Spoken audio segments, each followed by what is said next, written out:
do you want to tell us a little bit about what the Second Chance tournament is? Yeah, definitely.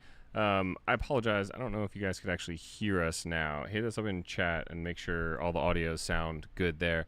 But yeah, the Second Chance Ursula's Return tournament here. Me, Vince, our teammates, Ron, you'll see him here shortly. We love playing in these competitive events, and so we play in as many of these Ursula Returns events as we possibly can, and sometimes we win a couple extras, and we really don't want to sell them. We don't need them, so we like running these special events and giving them away to our friends so that we can sort of spread the love there. Yeah, that's really super nice of both of you. You also did this for the Stitch as well a few months ago, so this is our second tournament that we're running, but I believe we've got a table set up for game 1 of this. Yeah, let's jump right in and see if we can. Because that's why folks are watching, right? Is they want to see what games we're playing. So we've got. Right. Looks like they already are getting started here. Yeah. So this is game 1, Lucas and Alec. So Lucas here with the Amethyst Amber, and Alec here with the Sapphire Steel on the right. Look at the beauty of that mat that you see there, that 2024 that is really mat. Nice. That's the mat I got at Gen Con. Absolutely. And looks like we are going through the mulligans or the altars here. Lucas, I believe I peeked, he sent back 6 and kept just the Daisy Duck here, is what it looked like to me. So looks interesting. We'll see how that plays out. But we've got round 1 here. We'll get the round timer going. That round timer may not be accurate, but it should give you a sort of a sense of how much time we've got left in the round here. Yeah, and so we do have their deck lists here, and so some of the new things. So even though this is Ursula's Return, we are playing by the new rules, and we are playing with the set 5 cards. So we see here the Amethyst Chromacon is in Lucas's deck. It looks like he just inked a Sven to play. Of course, that 1-drop Daisy Duck, that was our villain of the week in our podcast that just dropped the other day. Yeah, absolutely. Sven, also a new card. I think this Amber Amethyst list may be one of the more the one with some of the more newer cards that we may see here. I know a lot of other decks just sort of slotted in some replacements or some additional cards that they really like. This Amber Amethyst utilizes a lot of the new tools. That Sven we saw going to the Inkwell. We see a Magic Broom inked as well. And the Amethyst Chromacon that we talked about, we mentioned earlier, does come out. Both players draw a card, and it keeps the gas going for that aggro player for Lucas there. We see the card flipped over. It does look like it is a character, so it goes into hand. We get 2 lore. To 2. There we go. Yeah, and that Amethyst Chromacon is really important for the aggro player. They don't really care for that the opponent is drawing an extra card, especially when you're playing this Sapphire Steel. You see that Alec here is running hook into the Daisy, and with that hook from Chapter 1, it gets a Challenger plus 2, right? Is that right? Yeah, Challenger plus 2, so Swings we'll for put 3 damage onto that Daisy. Actually pretty decent play, I think, right out the gate to take care of that kind of aggro play line. Yeah, we see that's a Chica played, I believe, for the blue steel, which I believe does have support, actually. So we could have seen the hook quest for 1, right, and then swing in and take out the Daisy Duck in one fell swoop. The Daisy Duck is going to get the 2 extra lore, but now we see the Maleficent 1-for-1 quest for 2 and the Piglet down on the board for Lucas. 2 more for the aggro deck. Flip it over. It is a Grab Your Swords, it looks like. Oh, that was a card that was probably needed. So another one of those instances where Daisy Duck seems like it's supposed to be giving your opponent a card, but it actually was really helpful for him there. Yeah, puts that. Just a reminder that daisy goes on. So the daisy allows you to put a character card in your hand if you flip over that top card. But if it's an action, which songs are actions or items, that's going to go at the bottom of your deck. And that's actually your opponent's hand. Your opponent gets that card. Right.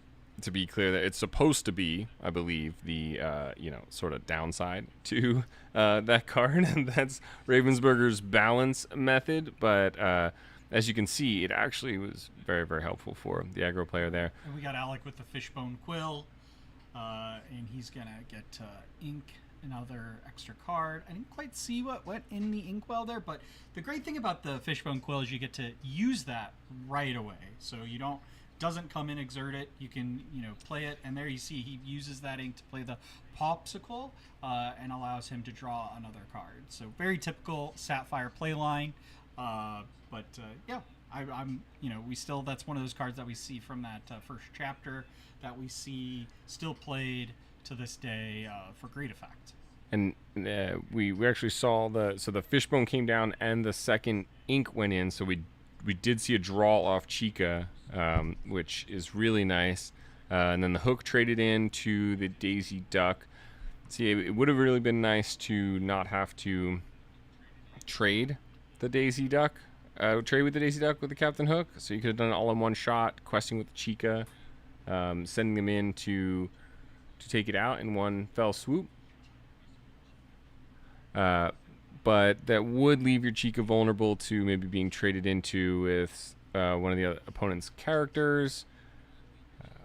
We were definitely in Fox range, but we do see the Maleficent quest. The snake come down to bounce it back. Then the Maleficent played again so that the Piglet gets the additional lure. So we got a bonus of 5 plus 5 here. So we're up to 9 now. So I think some folks in the chat were saying that they couldn't hear me. So hopefully if you can hear me now, just give us a thumbs up in the chat. And also, if you've got questions in the chat, please put those in, and we will try to get to them throughout the course of the stream. Yeah, absolutely.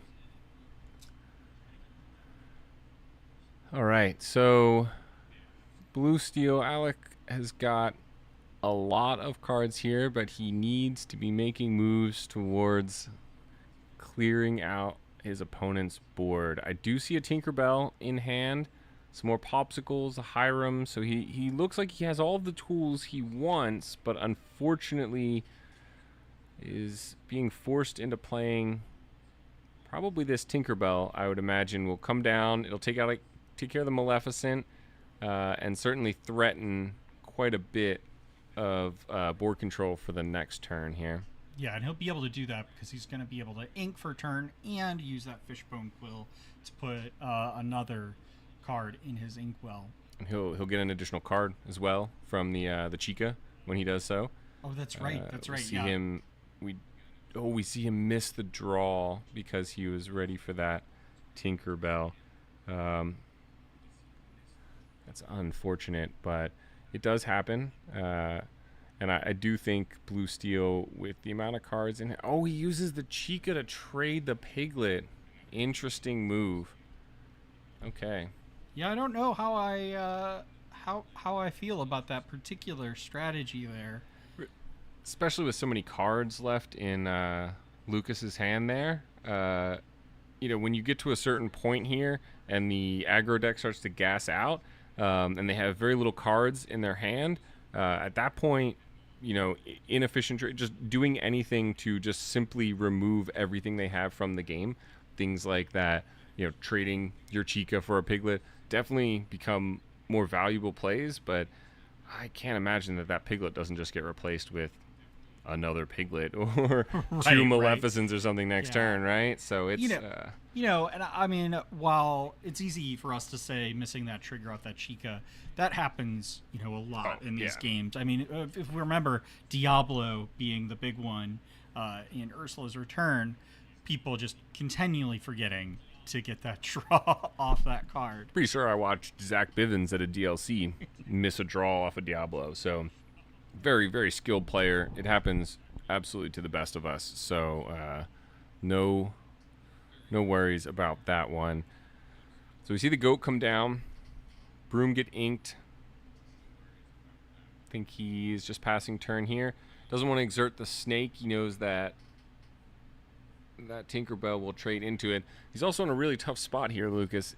If he plays anything, really, he can't. It all essentially has to be an all or nothing at this point, right? Because when he exerts something, anything that he played this turn, those Lilos, those Piglets, they are going to get pinged by that Tinkerbell when they knock out one of the exerted characters. So, little bit of a pickle. It should give Alex some breathing room here to hopefully play something like a Hiram, get his draw engine back up and running. So from John in chat, reminding us that it's Chicha. Chicha. Thank you. Chicha. Okay.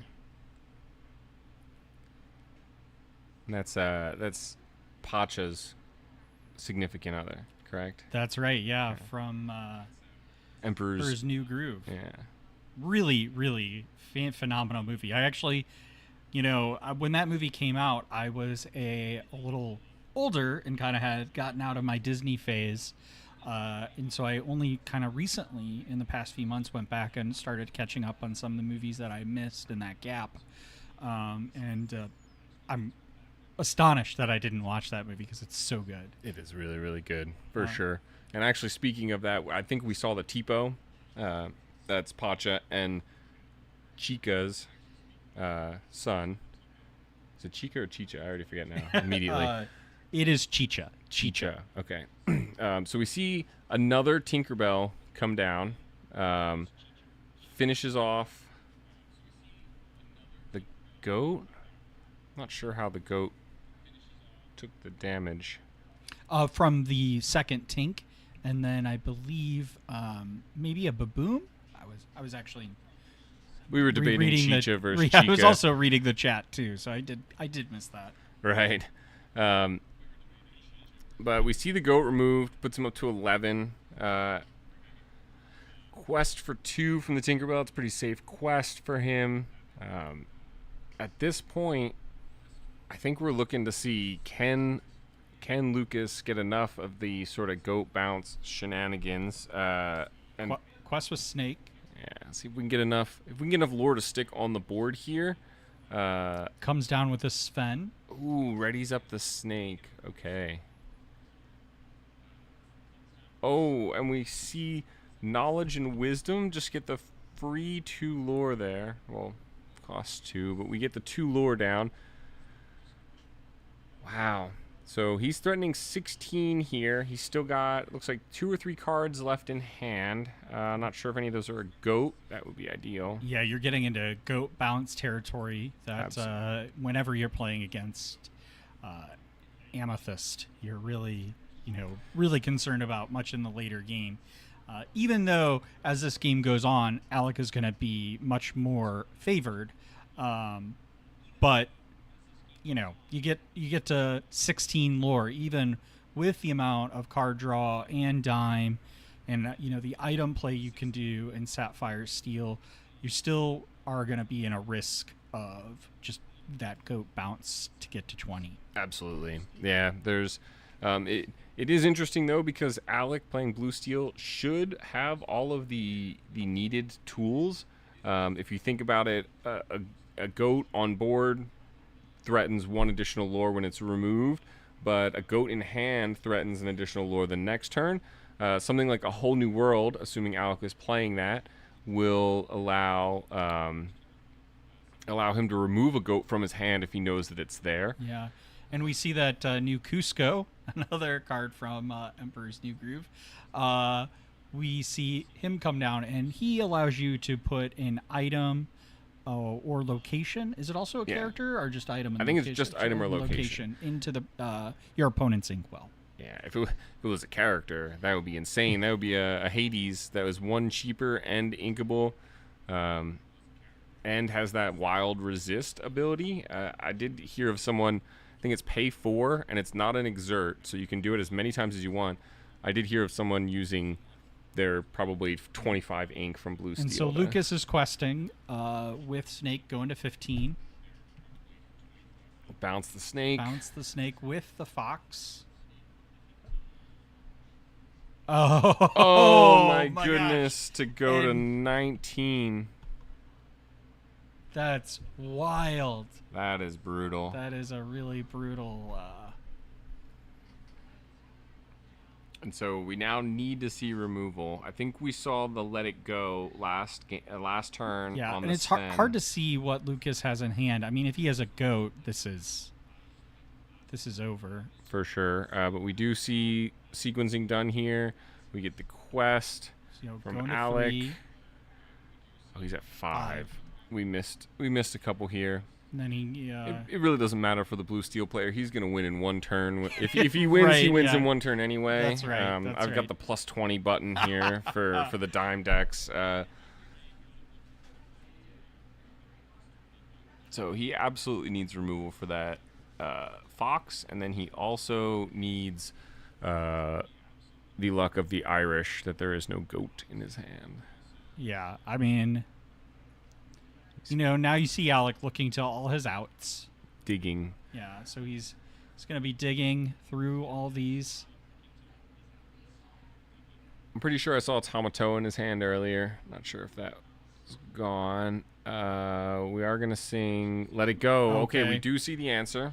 So that's what you want. That as long as he doesn't have goat in hand. And the Tomato comes down. Should recur a popsicle here. Gets played again. He's got the additional. Gonna play it. Get that draw. Honestly, he might be threatening lethal here now. At this point, if he has a dime in hand, he is looking at 1, 2, 3, 4, 5, 6, 7. Yeah, I can't 11 tell if he has plus dime in hand. He definitely has an does. item in hand. If he has a dime in hand, he has exactly 15 lore on board with the dime. And now it's even more. Yeah, he's now questing for additional 4, going to 9.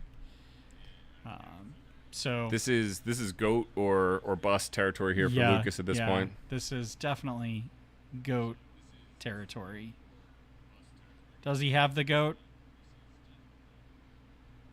Oh, he's got castle. Oh no, that's the library. The library. That's not what you want to have in this position. He passes turn, and that's no dime. I think 1, 2, 3, 4, 5, 6, 7, 8, 9, 15.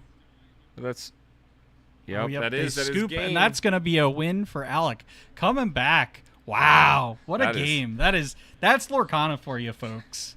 Yeah, the one goat, one anything, one lore away. That is kind of crazy. So they're gonna scoop, and we'll see Alec take the win there. Head to game 2. Yeah.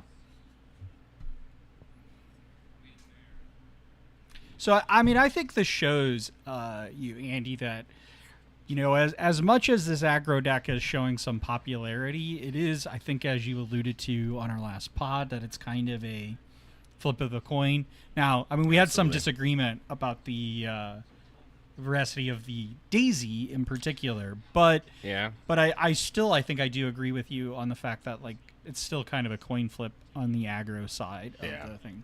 And my main point was I just don't know that Daisy changes that, right? I think it makes it a better coin flip. You have a higher probability, but I do think you're still in that territory where, I mean, look, Lucas got to 19 lore there, and there wasn't a single card in his deck that could stop anything that Alec is doing, because his game plan is just all gas, no brakes, just straight for 20.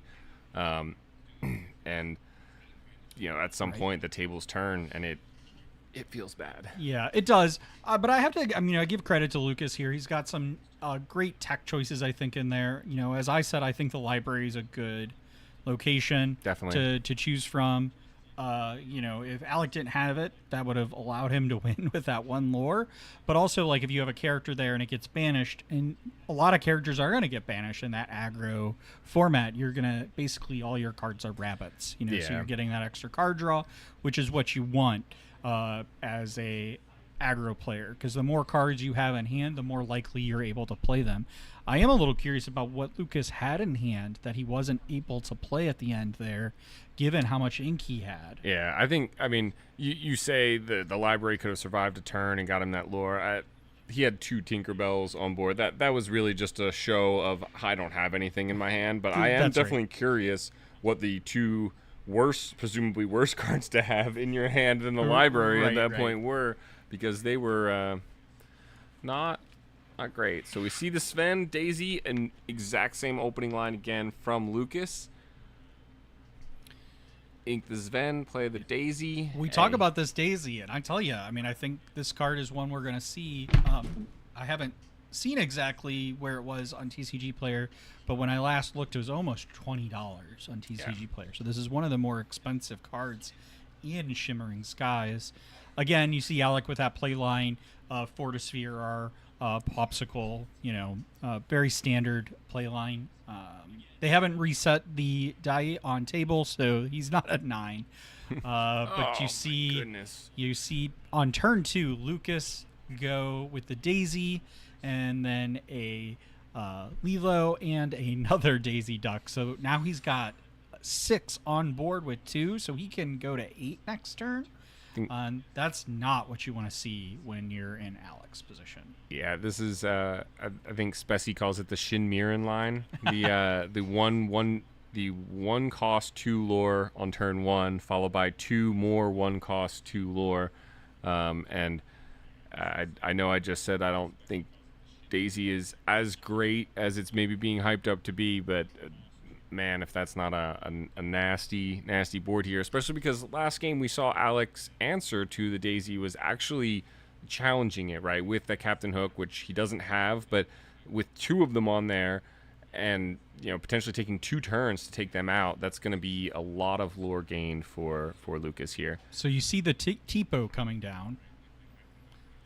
Tipo, growing boy, I believe, right? Yeah. So it allows you to ink another card, but that card does come in exerted. Yes, it comes in exerted, and it comes from your hand. Yeah. So it is comparable to one jump ahead, where it comes in exerted, but it is a little more card disadvantage than the card advantage that one jump would give you. But you do also get that body on the board, which in this scenario, Tipo is not doing anything about Daisy Duck, but it could still take out that Lilo next turn if they decide to quest. That's right. And I mean, I think Lucas is definitely going to quest. He doesn't care if that gets treated. I definitely think like Alex's playline here, I'll say, is what, if you're playing aggro, I think as a Steel Sapphire player, you definitely want to try to find your 1-drops. And not maybe do this Fortisphere Popsicle line, because you want to have an answer to some of these more aggro characters at the beginning. And because this is exactly what happens. I mean, so you saw that Lucas quests, goes to 8, and now puts down another Daisy and another Lilo. And I'll be honest, I don't know that Alec has any outs to this at this point. This is a Shin Miran line of the likes of which we've never even fathomed possible. We've got 10 lore threatened on the board here. 3 Daisy Ducks, 2 Lilos. I think we did see the big Mufasa come into hand off the 1 Daisy Duck, and I believe a Chicha. That's right. So, in that instance, pretty worthless, right? Not really going to help him in this scenario very much. That's right. I mean, because you look here on board, Lucas has 10 he can quest for. Alec is almost certainly going to take out that Lilo for sure. Yes. To just at least survive one more turn. And honestly, if Lucas had 0 cards in his hand right now, questing, to get to, what would it be, 16 there? He's got 4 of those. And you see him, Alec, take out that Lilo, taking that 1 damage, and Hiram comes down. I'm suspecting it really should be a Grammatala. Oh, we see the Long Came Zeus to take out one of the Daisies. Okay, right. That's a pretty good. I mean, when doing what he can. You always have to find your outs. And while that might be a suboptimal out, still an out that you have and will keep this game going for at least another turn. I mean, assuming Lucas doesn't have, what's the item card that gets you to lure? The action. It's the knowledge and wisdom. Knowledge and wisdom. Okay, so we see the Donald Duck bodyguard come down, give an extra lure to the daisy, so we're going to get 7 lure here to go to 15. So we go to 15, and now Lucas definitely has lethal on board. Popsicle gets flipped over, nothing, and then another one. I guess we missed the other one. Well, that's because so he got a Smee in the first one, so that did go in hand, and those are off those daisies. So every time those daisies quested, he was able to, look at the top of reveal the top card of his deck, and if it was a character, put it into his hand. But if it was an item, action, or location, that goes in the bottom. I'm honestly not sure about. Oh, and we can see the knowledge and wisdom card in Lucas's hand. I'm pretty sure that's what that is. So we've got 2 lures sitting in hand. I'm just sitting here trying to think of what Alex's outs could possibly be. He can't swing because of the bodyguard. So we need to grab swords. I think that's game. That's it. We're gonna call the scoop. So there's scooping. And that's a win for Lucas. So this is going to go to the 3rd match. All right, we picked a real heater for the round 1 feature match here. I mean, that's a dream board for a aggro player, right? Absolutely. And again, that's what we talk about. These are these coin flips. You have a scenario in that first game where Lucas just didn't have that same gas. He was definitely putting pressure on Alec, but Alec had the answers. He had the outs. He was able to get enough ink to have multiple answers per turn. But then, you see this game where Lucas was just able to get basically every 1 drop he had. Basically the dream scenario for when you're playing this deck. And just put the pressure on Alec. And Alec just didn't have the answers because those answers just come a little too late in the Sapphire Steel match. I was just looking through Alex's deck here to see if there were even any outs, and his deck is very heavily teched towards aggro or just a board focused opponent here. He's got several grab your swords. I think it was 2 of those. 3 grab your swords, 2 let it goes, 2 long came Zeus. He's got the avalanche, 4 babooms, a fire the cannon, 4 Tinkerbells, and then you got the Captain Hook in there. That's definitely an anti-aggro tool. So he certainly knew that he was going to have to play some of these matches and has teched his deck for it. And I certainly think that may be why he got the first win. Let's see if he can pull it through in the next one, or if aggro will run away with it, if you will. Yeah, so it looks like they've altered their hands. Yep. I'm going to quickly turn over and look at the chat and see if we have any questions. We have, looks like we have 10 folks in the chat. Thank you for joining us on this live stream. This is our first one. So, as always, please give us feedback. But I am just going to take a look here and see if we have any questions. Yeah, while we're doing that here, we see the card shuffled. We will have Alec going first, I believe, for the first time here. Lucas won the die roll, so I got to go first in the first game. Lost first game, went first again, and now we see Alec finally getting on the play. He is most certainly hoping for a Captain Hook, but we don't see it, so we get the inks popsicle. The tomato down, inks the popsicle.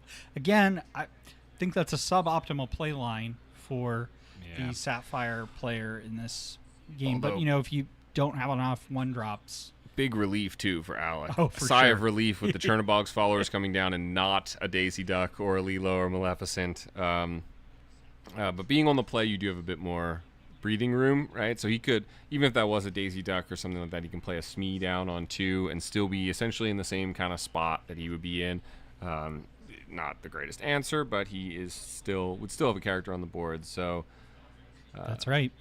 Let's see. I see a Tinkerbell in hand. Looks like maybe 1 or 2 Chicas.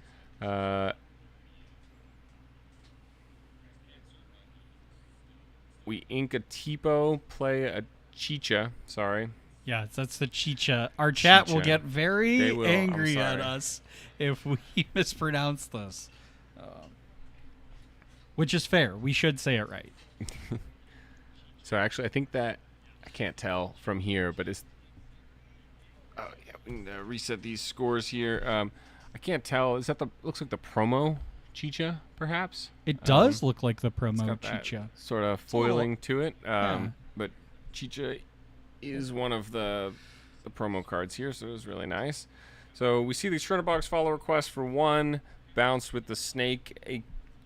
I mean, this is molasses slow compared to last game and even the game before for Lucas. So we'll see how this works out. But again, I think this just goes to prove your point about this being that coin flip deck there.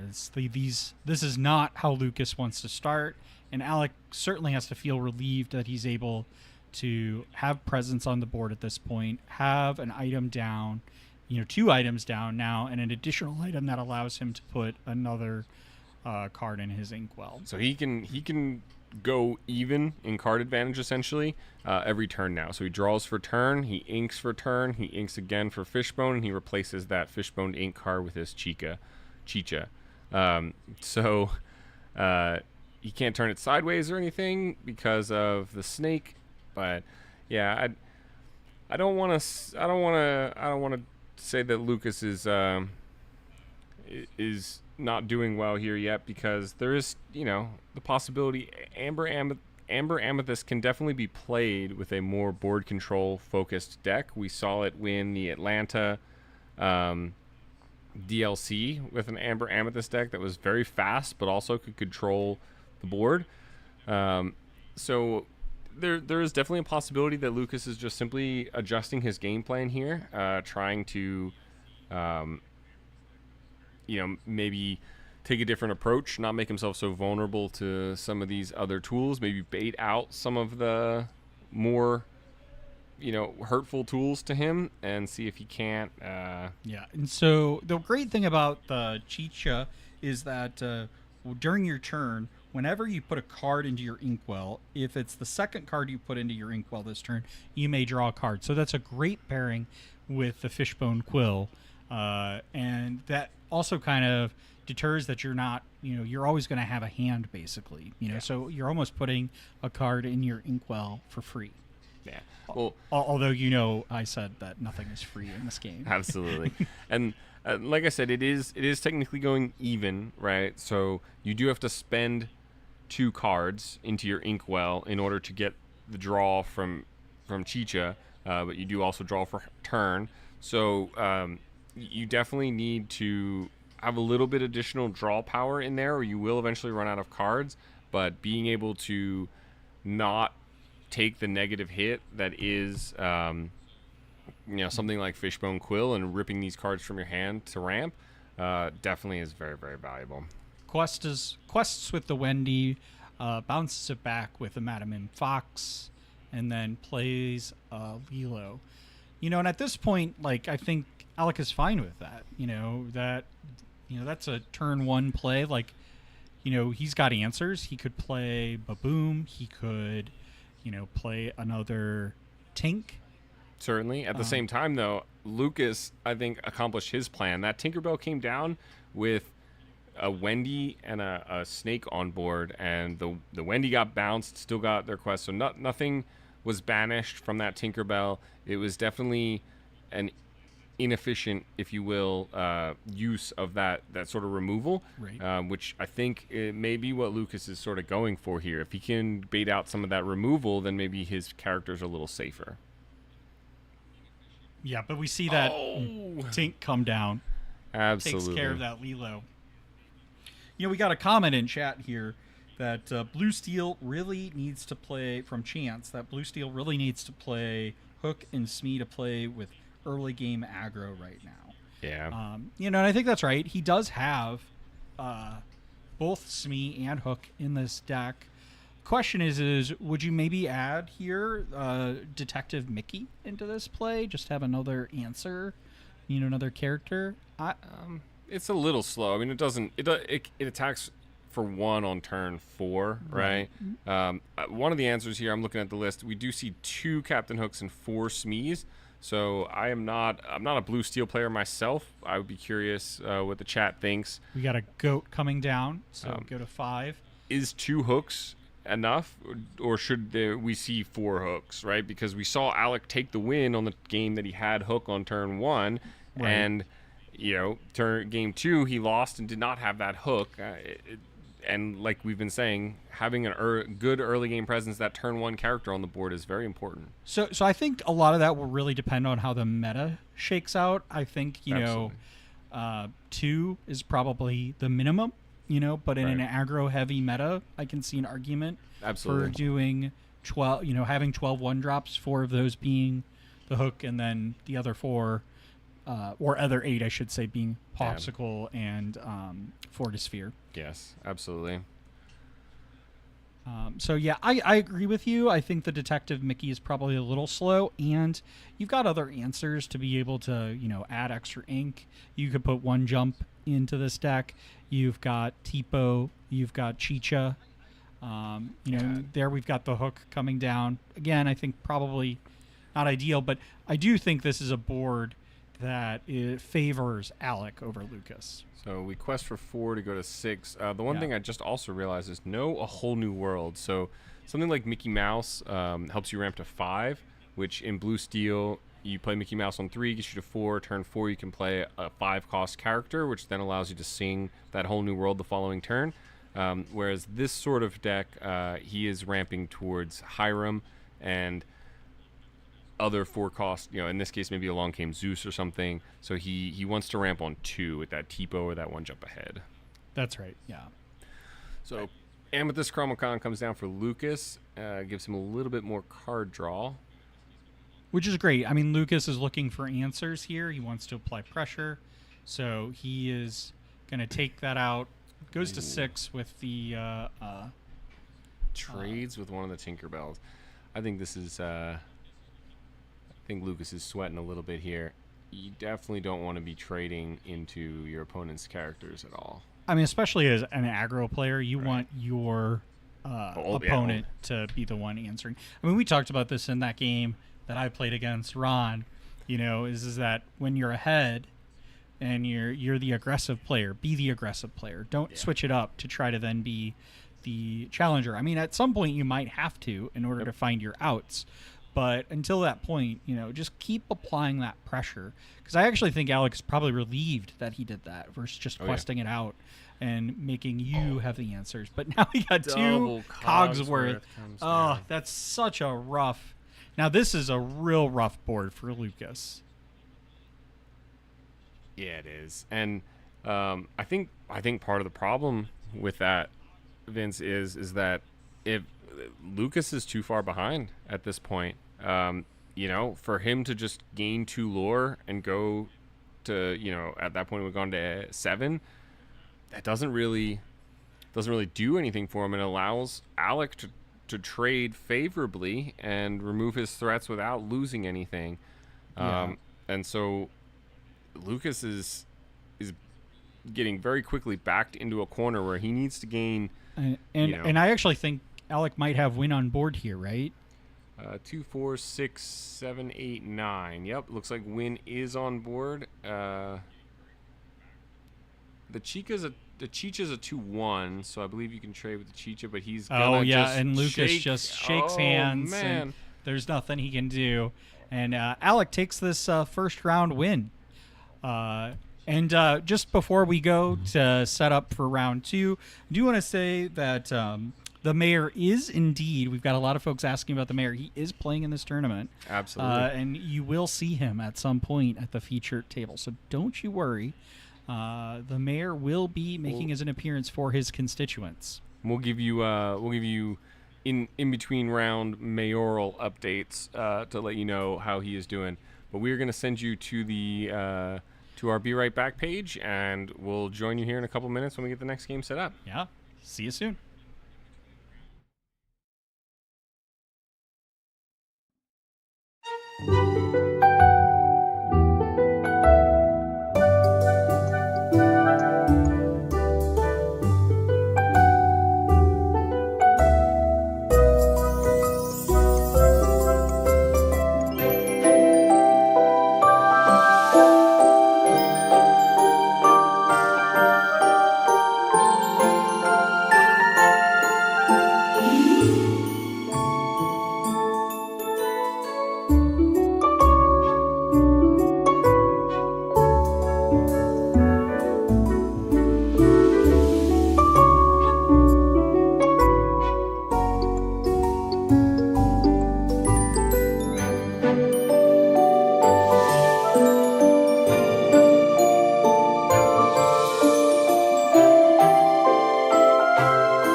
right, guys.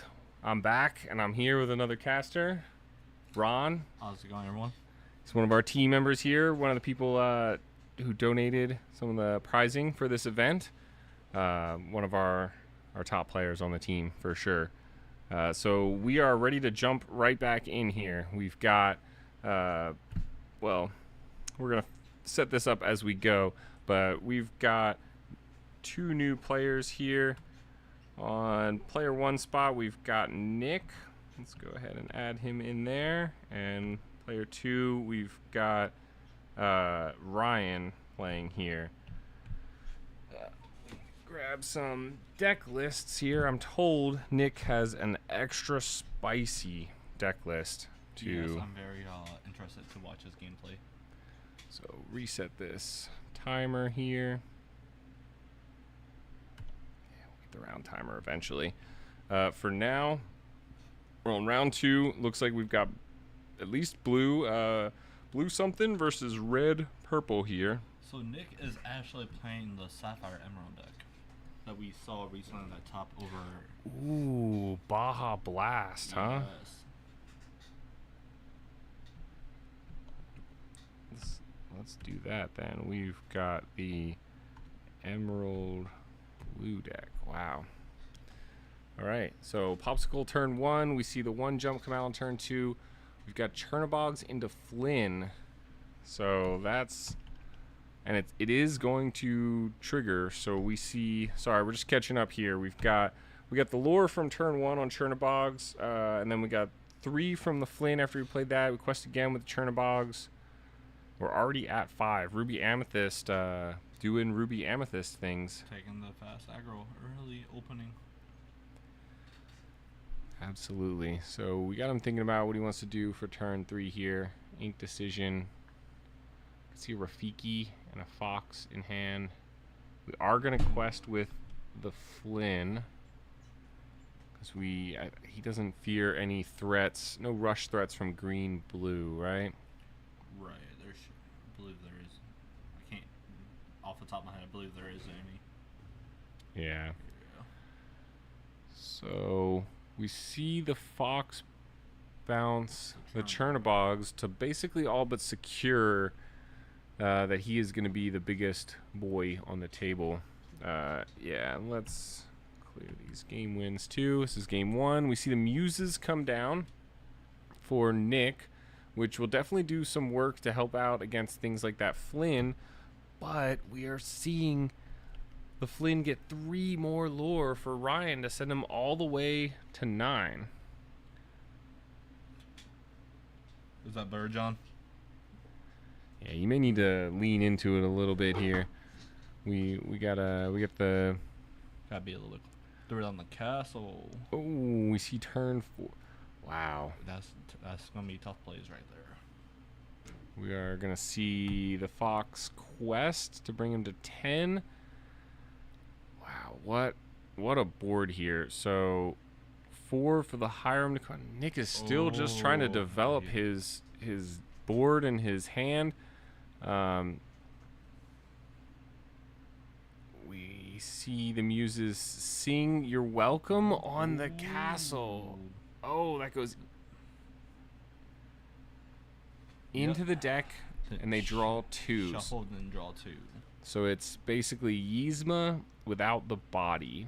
And I believe, since the song was sung, we are, after this resolves here, we are going to see the Muses I believe the only target will be that Flynn, but bounce that Flynn back, which is going to prevent the 3 lore that Ryan was looking at the beginning of next turn.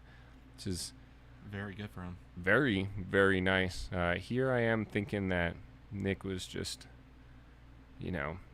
not paying attention to the same game and with right playing out the Muses. Good card, needs that out there, but he's a little behind. And the Hiram, okay, definitely need that card as well. But at what point are we going to do something in there? We see it with the "You're Welcome" and the bounce back of the Flynn. So we draw the 2, and we draw 1 for turn. There's a lot of cards in Ryan's hand, though, which is not something you want as his opponent. Yes, it looks like Nick has 4 cards in hand left. So we see the Fox take out the Muses. That's a needed sacrifice from Nick, it seems. And for our listeners, we mentioned earlier we'd done a previous one of these events where Ron and myself also were able to donate Stitch cards for prizing, and Nick was actually one of our 2 winners there. We had 2 cards at the time for first and second, so he was able to make a return to this set's tournament, and we're hoping he's already 1-0, I believe, so we're hoping for big things. So we see the brawl come down on Hiram.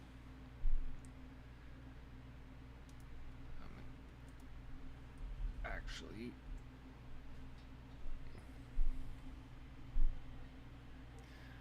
all right. So Mother Gothel getting inked. We got 6. We see the Mother Gothel get played. So this is basically Tremaine but bounce, right?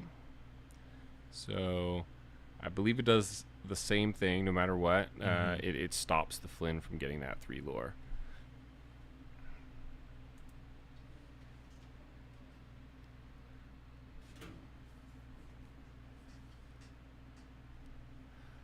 All right. So I'm actually going to try and pull up the standings here too, so we can give you a mayoral update and let you know how Brad is doing. Our mayor. Of course. Good old mayor. So we see Rafiki come down. Not really going to help out to boost that Flynn, but we see 4 for the goat. Gives the lore, and I believe does it put Flynn back online? What is Mother Gothel's? That's a good question. Let's pull it up real quick. Yeah. So you're looking from the card from just our viewpoint of the overhead. It looks like it is a 4/4. Yeah. But some of these newer cards, we are only a little over a week into this set, so we are going to learn some of these cards with you guys together. So Mother Gothel is going to sing How Far I'll Go. So it is a 4/6, actually. Wow. Ooh, 6 cost, 4/6. When you play this character, health. each opponent returns a character to their hand. Okay. So we see How Far I'll Go played, 1 jump played, ramping as much as he can, and we play the You're Welcome on the goat, it looks like. Okay, so we get 1 lore. Alright. So I'm still, I think I made this critique about the Baja Blast deck when I saw it from that recent top 8 at Battle Bear was, like, when does it get to do what, like, its thing? When are we worried about that deck winning? And so far, I'm very, very impressed with Nick's ability to answer a lot of these threats, but he definitely needs to kind of get back in the game, and yeah, so he's got a long way to make his comeback. he needs to press the go pedal and start questing for sure.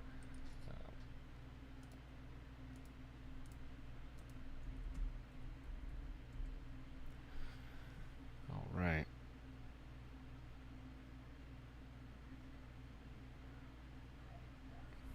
All right, so we got Ryan's turn here.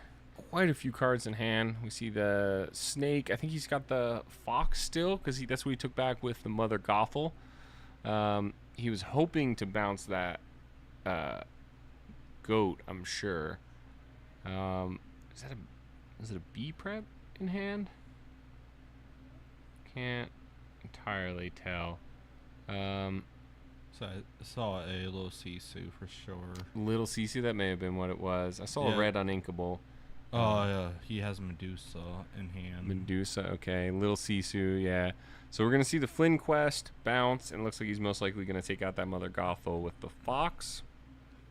Not a bad play. It is a 2-for-1, so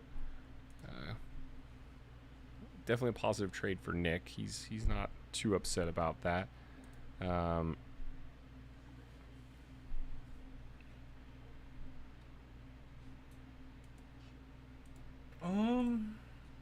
From my perspective of seeing the decks out there, I believe Steel Song for the new Hyper Aggro is going to take first.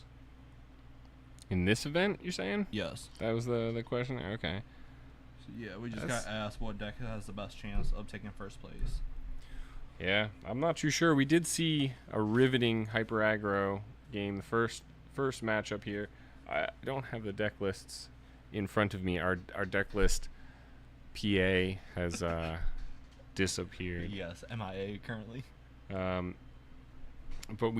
I can report that the mayor of Lorcana himself, Brad, did win his first round match, and he is currently paired up against Alec, who we saw in the first featured match, the blue steel player. So we will keep you updated on how that goes as well, and if the mayor decides to play someone who hasn't been featured on the match yet, we're gonna send him to it as well. We see the big Sisu come out for nothing. No value, but I think he's just trying to follow that gap. Is Nick top decking now? That is brutal. Yeah, so he goes to 16. Oh boy, that is really rough. Not too many answers. We're looking for maybe a Hades, a Let It Go, depending on what he has in the deck. So we do see the Madame Medusa come down to take out the Tipo. A bit excessive, but I mean, we're just trying to close the game out here, right? So we get the Popsicle, and that's it. That's the scoop. All right. So player one takes game one. All right. And I'm going to go try and find these deck lists real quick. You keep them occupied there, Ron. So I hope everyone's having a lovely Saturday so far.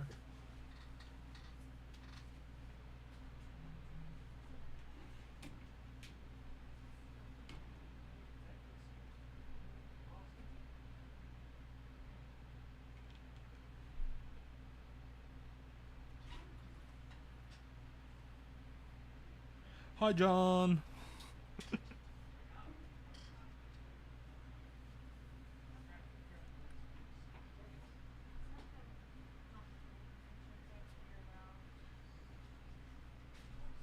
Deckless? No deckless? I think no deckless.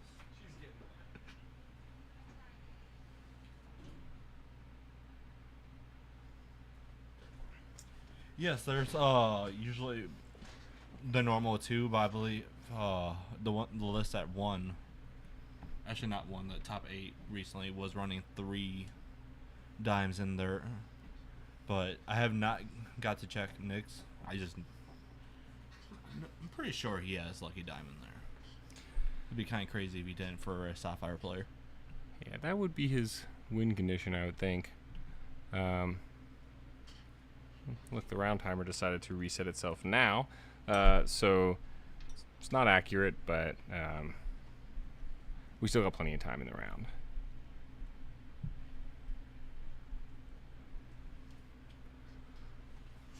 All right. So we see the players alter their hands.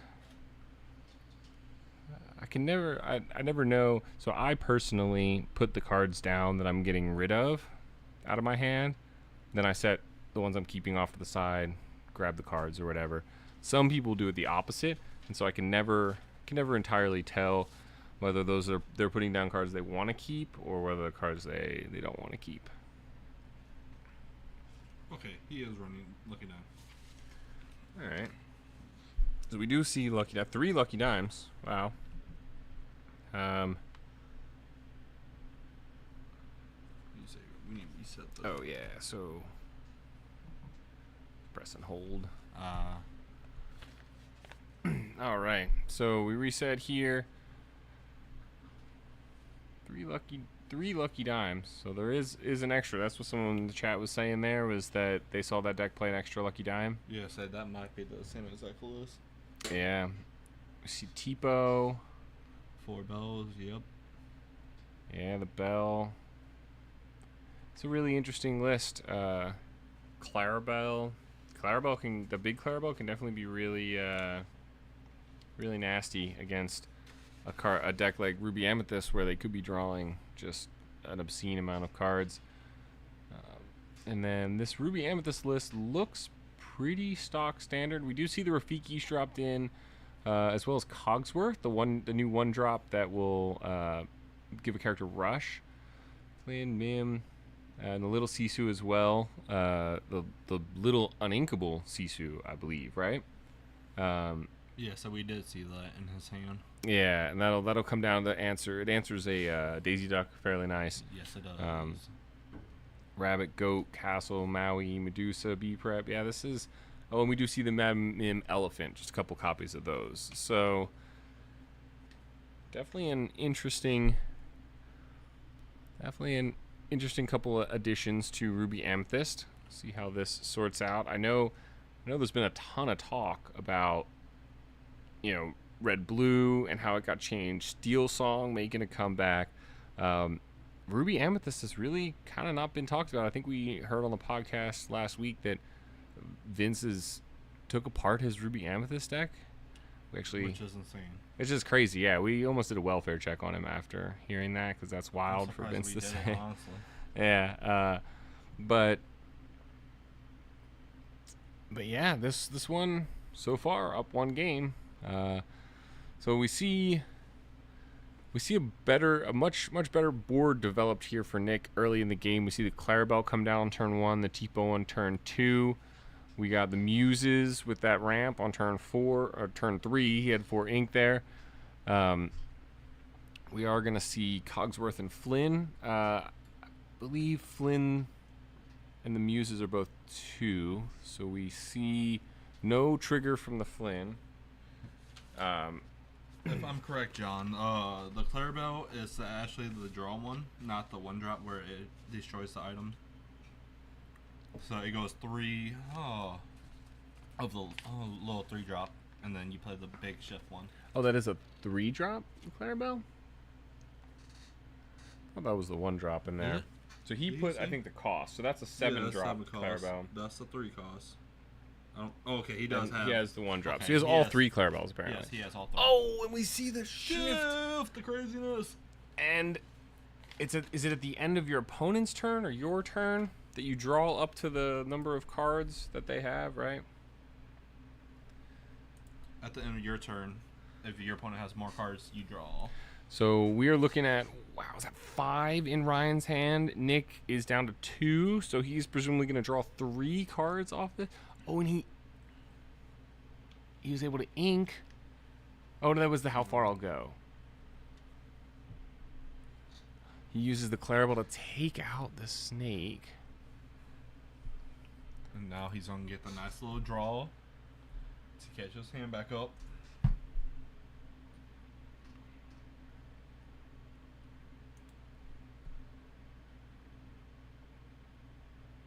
It's a 5, and it's a 5/6 as well, so it will survive that hit to the snake.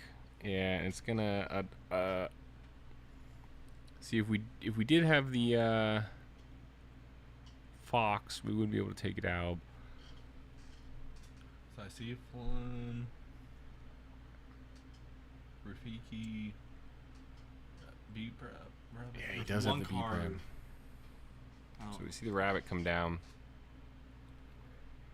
It's probably the best move here. He does have to start watching out for his hand size, though, because unfortunately,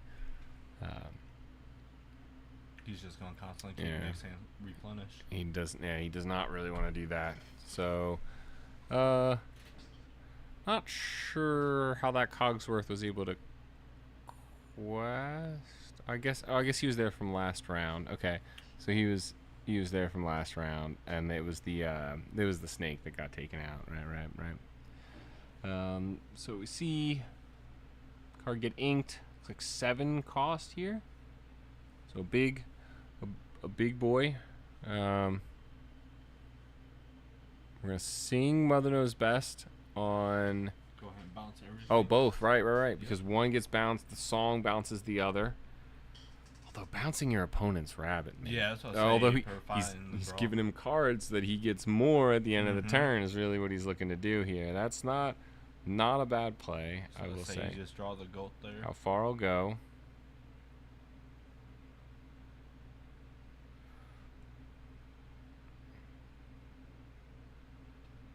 See the muses inked. Quest for 2 to go to 4. And 2, 3, 4, 5 cards. Oh my goodness. That's wild. 4 last turn, now 5. Wow, that's so wild. much cards. And he's all of those cards are just getting put into play. Ink in play, it doesn't matter, you know, song. The song's getting sang right away. We see the goat come down, bring him to 3. Say, is he gonna play the cogs? You should be at 3 now. Ryan, you're at 3. Bang on the wall, see if they can hear us. Ah, Right. shoot. I keep. Oh, yep, he Don't plays the bang that. cogs, and is he gonna go for? Yeah, he realized. He did realize the goat. Yep. And now he's gonna go for. There we go. He crashes in, like we predicted. Yeah, the cogs with the goat. So that's not a bad play. The Cogsworth definitely comes in handy. Oh, we see the bell come down. Say, Popsicle. Nick just Nick's emptying his hand. Ryan's at 5 ink right now. Is that correct? I believe so. Yeah, say he's still got another turn or two before B prep, so Nick can do some damage. Yeah, 5 ink. We're gonna see 1 jump played. See something. Oh, he just quest for 2. All right. Okay. How many cards can we get out of the hand?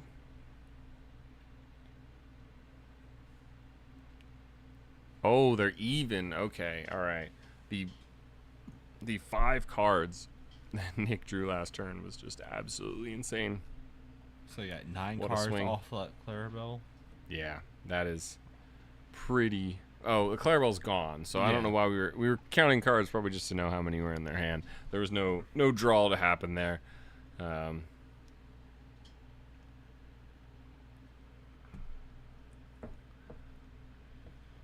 I believe he just has his discard in 2 different spots. That's which is kind of weird, but you know, being on cam right now could put a certain situation where they're just at unease.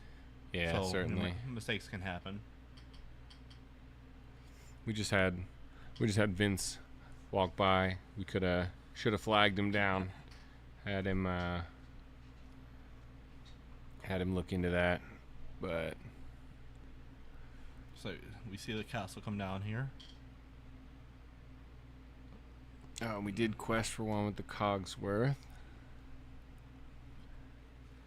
So the So castle east of can't easily Flint. be answered. That's nice. Do Do we have a Cricky in this list? I don't see Cricky in the list. So there's no. They're gonna have to trade use the your welcomes, but giving your opponents 2 cards is pretty tough. But he just hit the bell for 10 there that turn, and then he got the your welcome, like we said. That was some Wow. fast. Right Wow. The double bell. 10 there. lore. 1 And turn. He does hit the You're Welcome to get rid of that location. He is tied as the biggest character, so no Flynn trigger. This is very quickly looking like Nick's game here. We do know that Ryan has the B prep, which I imagine will have to come down next turn if he doesn't Yes. draw something like a Medusa.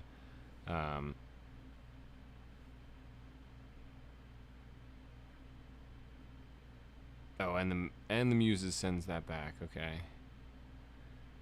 He goes back and checks and makes sure his B prep still exists in his hand. It wasn't a dream. He knows that he at least has his out. All right. So we start the potential penultimate turn for Ryan this game. Let's see if he has the answers. So no matter what, he has to answer to Bell, or the game is next. So Yeah, so he's questing for 1. He's going to get that out of the way. And I think it's just going to be a matter of what do you ink and then play the B prep, right? Because he only has... Oh, wow. Okay. Saving the B prep. Not a bad move. Because he still has Snake, we're correct, in hand. Right. So he doesn't have enough to play Snake and the Fox again. That would be kind of crazy. Then he could take them both out. He does have enough to play the Cogsworth and the Snake, though, right? So he could bounce the Fox with the Snake, play the Cogsworth, give the although the Muses is 2/4, right? Yeah, so he definitely has 4 health. Right, so that won't solve anything. Okay, so is he going in with? So if he does Cogs, still 1. Yeah, no, I think he would be banished. So I don't know that that's the right move. Yeah, 2/4 on the Muses there. Yeah, so we don't know. Maybe Nick already has plays the just Bell. the Flynn down to threaten the 3 lure. Yeah, and if Nick has another Bell in hand, he does. So he runs 4. 4 of them. Wow. So the deck, instead of running it. When you draw 9 cards there in 2 Right. turns, you're potentially going to grab one. He's counting. So what is he thinking here? Does he have another dime? He double dimes here. He needs 11 ink to do that. 8, 10, 9, 10, 11. He has 11. He can play a second dime. Oh, I see the ice block in hand.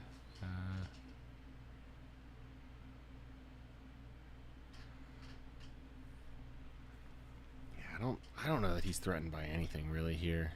Oh, he does. He plays the second dime. He double dimes and quests. Let's go to 18. To go to 18, and that is big pressure. That is almost certainly going to be the game for Nick here, because it's just a single lure pip character, and those double dimes do it for him.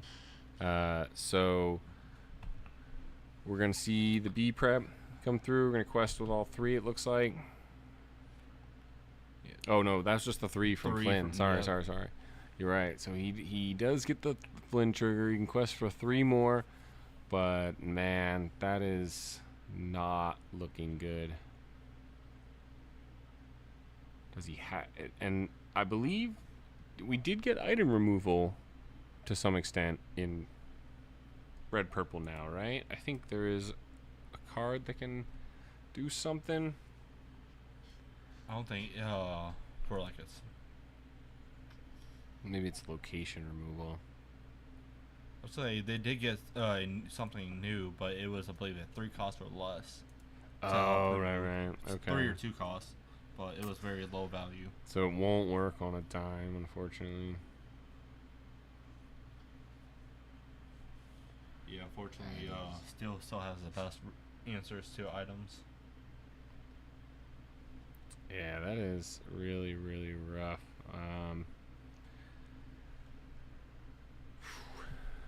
Yep, and there was a character. And so Nick grabs it. All right, game 3. Look at this. Do we know how to pick? Do we know how to pick matches or what? This is the second round. We're going to game 3. Let's reset these here. And get ready for some exciting, riveting Lorcana content here. All right, so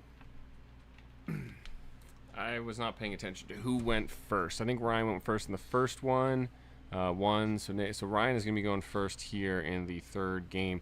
So what do you think he's looking for here in his opening hand, Ron?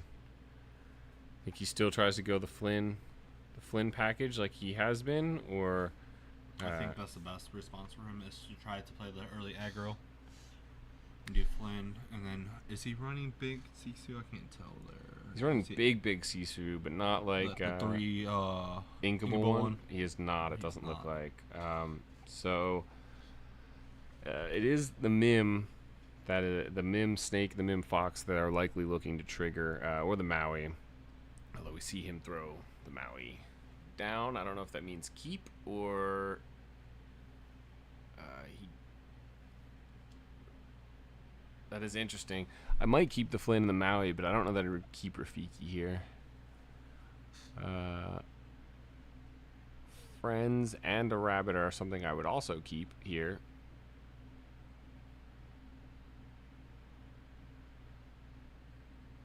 So is that the hand that he's...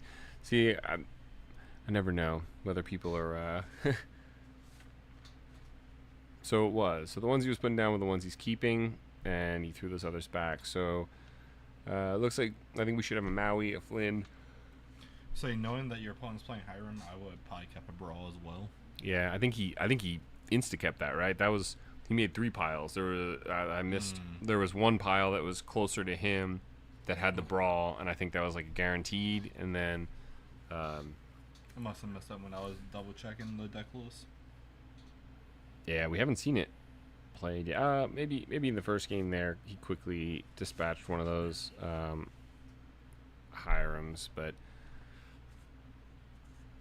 yeah, the it looks like he is probably going to try and go this Flynn into Maui combo and try and hopefully win the game that way. So he inks the friends to play the Rafiki. That is... Oh, it looks like he got the little Sisu on his mulligan. Probably not the inkables that he needed. Oh, and the big Sisu. Ooh, I think he needs to choose between Brawl and Maui. Oh, or Flynn as well, yeah. I think you have to play the Flynn now.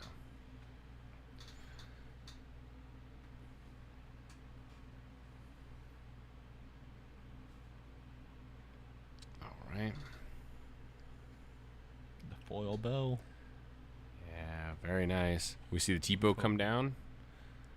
I think he put a fishbone. I believe that was a fishbone. Does he even run fishbone? Yeah, he does. He has 4 of them. Okay. That would be crazy for a blue parrot. Definitely not to be playing fishbone. I'm sorry. I know last set that we were trying to rule it out to it as a possible 3 of or 2 of, but with the discard mate, it was a problem. But now, yeah, that's back and forth effective as a 4 of to help make sure we ramp. So we did get the Flynn trigger. So we see Flynn gain 3 lore for them there. From Flynn himself. Yep. We got the 1-drop Clarabelle and the 2-drop T-bow down for Nick.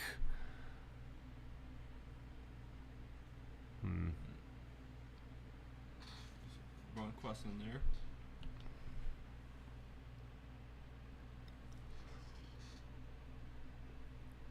Oh, did he quest and pass? Oh, really? That's interesting.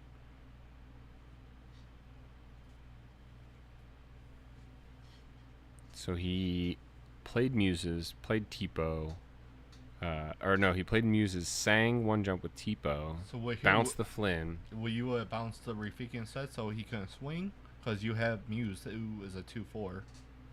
That would have stopped Flynn anyway. Right. That is interesting, because now he loses 2 of his people with the Lil Sisu and the T-bow to the Rafiki.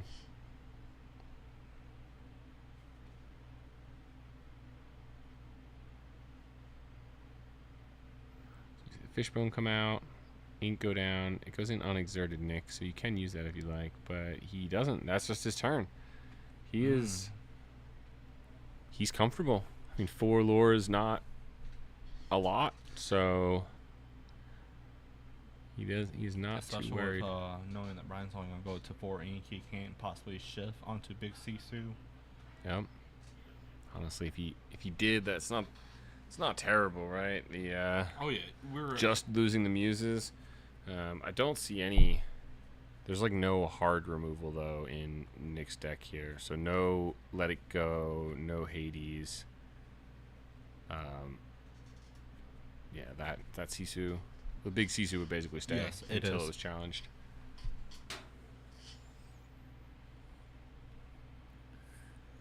All right, we see the rabbit come down. Card draw. Yeah, unfortunately, we haven't seen it in action yet, but, you know, it will be a nice little spicy play when we see it happen.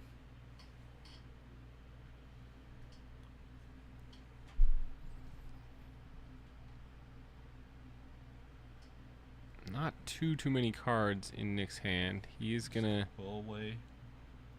Oh, the big Clarabelle. Just throw down the big. 0 cards in hand. Oh, that's gonna be a Ooh, huge yes. There we payday. go. 1, 2, 3. 3, 4, 5. Oh man, what Just a almost payday! a full hand. All right, that's 5 cards so far. Can we beat 9 from the last game? Yeah, he got. So it looks like we are going to 6 on the rabbit there. No, Nope, he decides not to. Okay. Man, that is a tough play. He's drawing more cards now, trying to find something.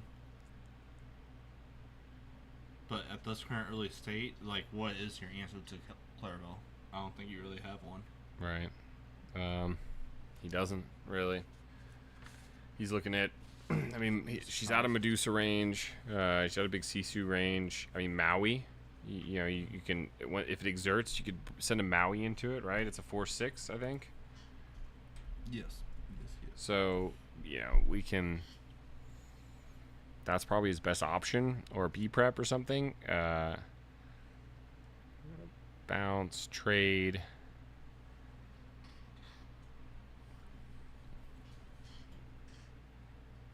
Did we see the Flynn quest before that? I don't think so. Because we still at 5, and he didn't move his dice. We'll try and keep an eye out for it, but Dice is on 5. and he will quest. Yep. Here we go. Now we go 6. All right. See the popsicle come down. I believe we just saw Ira right there off a draw. I wonder if Huh? Nick even really wants to play Hiram at this point. I would almost ink it. Hiram gets brawled so easily here, Yes. and if he dumps his whole hand, he's basically, and if he plays in, you know, if he can use his whole hand here, he's basically going to get another 5 or 6 cards back, and it, you know, it would take 4 turns for Hiram to accrue that sort of value. And look, we see an ink, and we see the fishbone go down. We're gonna see the Clarabelle take out. Nick just doesn't care if the Clarabelle goes. He knows he's gonna get 2 really good turns out of it. Oh, and we see the Mother Okay. Gothel sending. Okay, so that's how many Grab cards? it.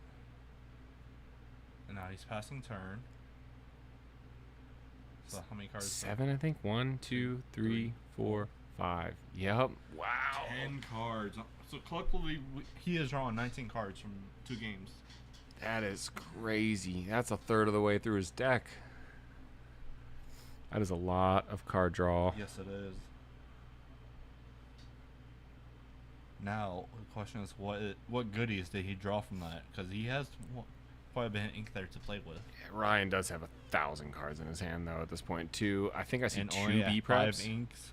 He said he could go to 6 here. Yeah, I think no. he's just going to do Fox. No. He's gonna play the little Sisu for Oh, nothing. Nothing. Does he have nothing to ink? Does he have no uninkables at all in his hand? That would be devastating. It would be so devastating. When he trades he's with Clarabelle, that's not a bad trade, honestly. You just say call off that draw. He doesn't. He doesn't. Oh my Oh, goodness. man. That is so many uninkables. He really needed to ink that turn. I think I would have played the rabbit to get another card to just pray that it's an inkable, and you know, yeah, it helps out your opponent if they got he had another Clarabelle in hand. That's crazy. He had another big Clarabelle in hand. But we see the dime come down. Let's see, 2, 4. Mother Gothel, no kicker. 2 for the dime to gain 2 to put him on the board. Quest for 2, go to 4. All of them items. Wow. This is definitely ramping up. Ryan definitely had what I would consider a lead early on, but not having something to ink last turn was brutal. But we see the big Sisu come down. Does hit on the Mother Gothel, which is a 1/3, I believe. And we are gonna see it quest for 3. Can go to 9 there. But now the Mother Gothel is a 4/6, so that trades with that Sisu cleanly. Oh, and we see the bell. And you're welcomes the Sisu. Wow. And he still has enough to hit the dime for 5 there. He's gonna go up 6 with the dime and the Mother Gothel likely. Wow. Wow. This is interesting. This is crazy. So we see the 2 cards. And then he plays Popsicle, draws a card. Fishbones. Hit the dime for Hits 5. the dime for 5. 1, 2, 3, 4, 5. Tie the game. Take the lead. Wow. What a fast. This is crazy. The B prep's got to come down now, right? He has. Oh, he's gonna Medusa instead. It looks like maybe.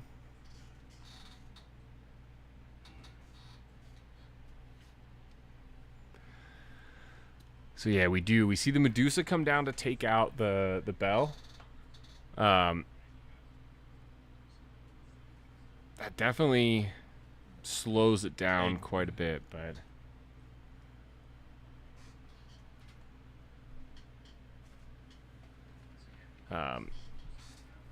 And he keeps the B prep for later, or maybe I'm just blind and I don't see a B prep at all. I mean, at this point, Goat is interesting ink. yeah, I would definitely save the goat. You're gonna need that goat. What is Yeah, he? unless 4, he already 5, has 6, another 7. one. He Yeah. plays 7. Another Clarabelle. And he's got like no cards left in his hand too, so he's gonna Fishbone 4 to use the last card. You're welcome. Wow, mate. No cards left with 2 ink stain. About to hit that dime. He's about to draw like 7 more cards too. This is crazy. What a run from Nick here. This was a lot of unexpected. You don't see this every day. I mean, I guess we're new into this meta and stuff like that, but man, I was not expecting to see this. What a match. So we get 2. Yep. And then dime. 2 for the dime. And now Oh, 3 for the dime because Clarabelle has 3? No, 2 No, for the dime. 2. Sorry, I can't count. So say you have the card pulled up in front of you. Wow. But Did he just draw like 9 cards or something like that? Holy smokes. I'm lying. This is... At this point, he has to hit another dime, right? Because that just drew him. Yeah, he's probably looking at another dime, or... Like... I'm over here like leaning as if I can see. It's a 2D screen here, Andy. Come on. Man, I still don't see a B prep. I mean... We're not crazy, right? He has B prep in the deck. He only has 3. Only 3 B preps, though. But I think now has to be the time to use it, right? I think you gotta... That's like, if he doesn't, either way, like... It's like he just let him drew, what, 9? Yeah, something like that. Like, An entirely new hand. So... for sure. 4. Oh, we see 3. We see the friends come out. He doesn't have it. Oh, wait, what? Oh no. He doesn't have the B prep. Okay, that's Sisu. I see back there. All these red cards look the same. He has like 3 little Sisus. Does he have all 3 little Sisus in his hand, and then a big one in the back there? Is that what that is? That's the big one in the back. Oh. That's brutal. And he's got 4, 5, 6. He's got game on board. I think that's... Yeah, so he just quests with both and hit the dime. He has to have full removal to help even buy a turn, possible turn. Yep, oh, there it is. Wow. Wow, what a exciting game there. That is crazy. So we see Nick get the win. He goes to 2-0 on the tournament here. We may end up seeing Nick again later in the top cut here. Like I did say earlier, he was one of the top 2. He won. We didn't have a finals last time around, but he was one of the top 2. Did win one of the prizes last game around, and so yeah. For how much Nick plays, he has been a very tough contender. Absolutely. In our locals. Absolutely, yeah. Well, what an amazing best of 3 we had there. We will be right back again here for you guys. We'll send you out to the be right back screen, and we'll come back with another game for you, hopefully in a couple minutes. Talk to you soon.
All right. Hi, we're back, everyone. I'm back in the chair with Ron still. What a game that was for the last game there. Yes, that was a very exciting last game. Yeah. So I'm pretty excited about this next round that we've got up. We've got Andy and Amir. So let's see what's up on that cam there. Oh, looks like they're still getting set up on the table there. We'll go back to the casters here. So really interesting deck there with the I don't know, what would you call that emerald I will go back. Andy was calling it the Baja, which the Baja Blast? Yes, that made its appearance. What was it, like maybe last night for like a very short appearance? I was like following along in the chat, and people were really interested in that deck. So I was pretty impressed with how that worked with that Clarabelle and the card draw. I was so shocked when Nick told me he was playing that deck. I was like, I'm gonna keep a close eye on you. Well, for those that are wondering, because I know folks are curious about whether or not how the mayor's been doing, he is 2-0 going into the third round, and he is actually playing Nick in the table 1 seat.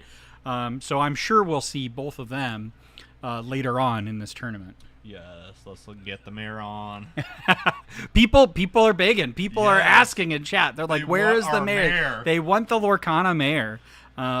Let's go ahead and see if they're ready at the main table. Looks like they've traded out the mats there. So we had Tink. It looks like they didn't want to play with the Tink. They want to play with Winnie the Pooh Honey Wizard. But it looks like they're sticking with that 2024 playmat there. That is a very pretty playmat. I'm quite jealous. Yeah, I was fortunate enough to get that mat at Gen Con in this past few weeks in the one of the drafts. Let's reset here the... Hold it.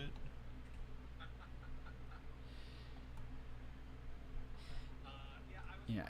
There we go. Andy is our streaming master here, and unfortunately, he is taking a Yes. break from us here. So I mean, I don't blame him. Doing commentary is pretty tough. Being on the whole time. All right. Sweet. yeah. So they're pile shuffling here. We got Amir on the left on the Winnie the Pooh mat playing a hyper aggro Amber Amethyst, which is the second one we've seen in this tournament here. And Andy is also running a Sapphire Steel on the left there. I'm sorry, on the right. And this is basically a mirror match of the round one that we were streaming Yes. earlier today. So this should be very interesting because the two different builds between the hyper aggro are like, yes, they're somewhat similar, but at the same time they're not. And Amir was just over last night testing and getting ready for today, and we made him into a believer of the aggro. He was playing his set 3 Ruby Sapphire, and let's just say it was some brutal matchups. Yeah. So Brittany has some games where she finished on turn 4. But again, as I look at this deck for Andy, it seems like the new for set 4, or I should say set 5 Shimmering Skies here, is the Steel Sapphire is no longer running a whole new world. What do you think about that, Ron? I was actually during set 4 trying to work it and try to cut it out myself. So I'm interested to see how it goes. I see some comments here that the mics are a little low, so keep letting us know if we've got those. We've made some adjustments there.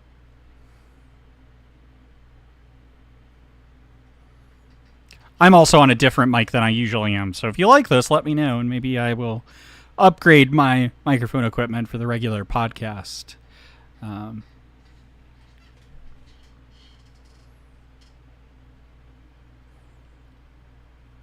right. Ooh, so we see Daisy Duck in the opening hand there. I mean, that's what you want to see, right, Oh, as yes, the aggro player. always. Oh, knocking some cards around there. Cutting decks. And it looks like we're about to get started here. So we didn't see who won Dyro, so this is about to be interesting to see. Does the aggro actually get to go first? You definitely won, I think, win that die roll as the yes, aggro player, right? That's half the battle right there. Okay, so Andy All won right. the Dyro. Inking that Tink, and looks like he's passing. Passing, no. Paul, develop your brains there. And I don't see that he is running Hook in this deck on the deck list that was provided. So definitely, I think, going to be a disadvantage. But we do see Amir coming down with that 1-drop Daisy Duck, which is exactly what you want to have in that position right out the gate. Okay, so we got the Tipo to help ramp here. So like we said, this is a very different Sapphire Steel deck than we saw earlier. We see Amir coming down on turn 2 with another Daisy and a Maleficent, and questing with that Daisy. I think Just reveal swords there. swords. Yeah, you definitely. That's You an need awful that. thing you want to see go at the bottom of your deck, and Amir's got to be happy about that. Yes. So let's see what Andy decides he wants to ink here. He cannot take out Daisy at this point. So he does have a baboom, but that's just not enough right there. So inking the quill. Playing a Bell, gonna use that Bell's ability to ink another card. I believe he inked the baboom there. So he's at Yep. 5. Yep. Just a reminder, you do have to show your cards when you do an ink for Bell. It's not like a Fishbone Quill. The same rules apply for regular inking there.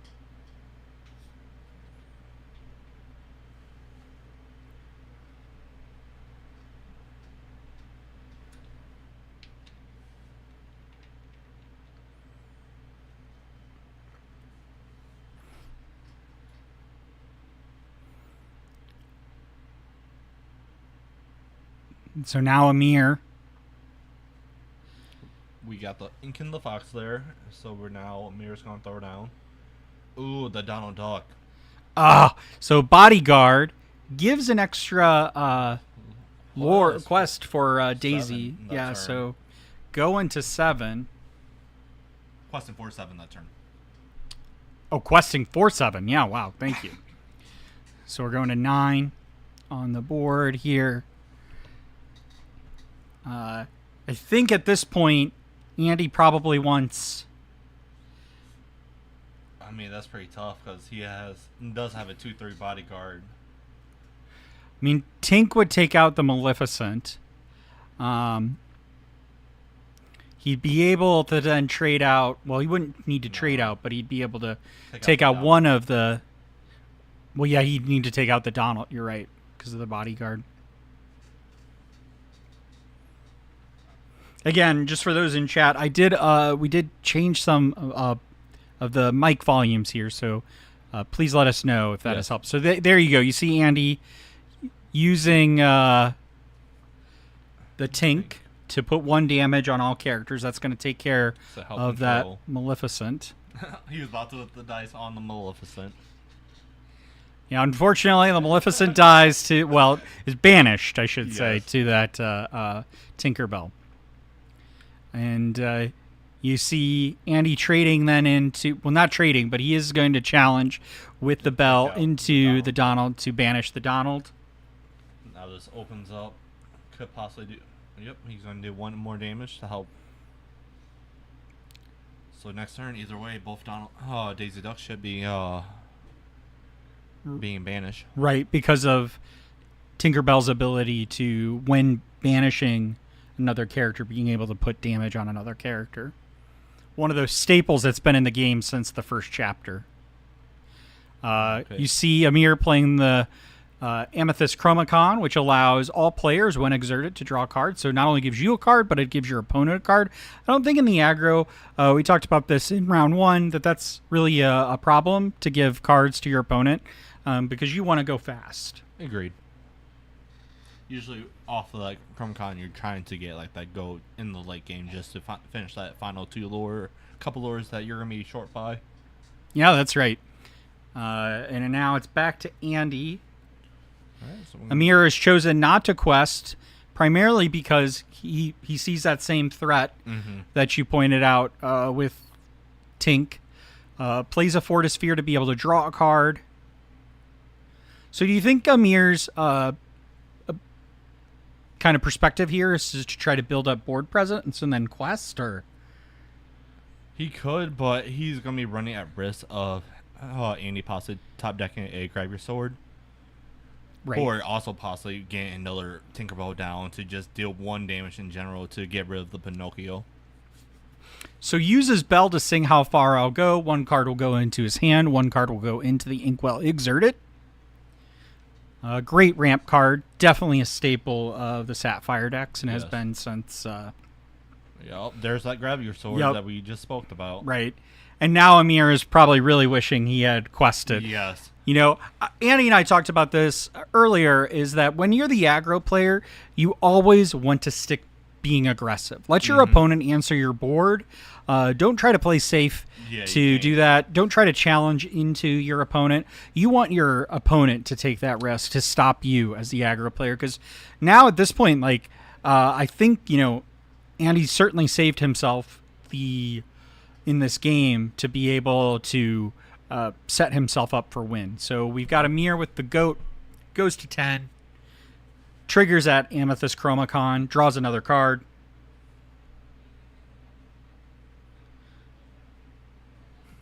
So we see Snake, Blue, and Turnbox Followers in Amir's hand. It's most likely we're going to see a goat balance next turn. He does have a blue in hand too.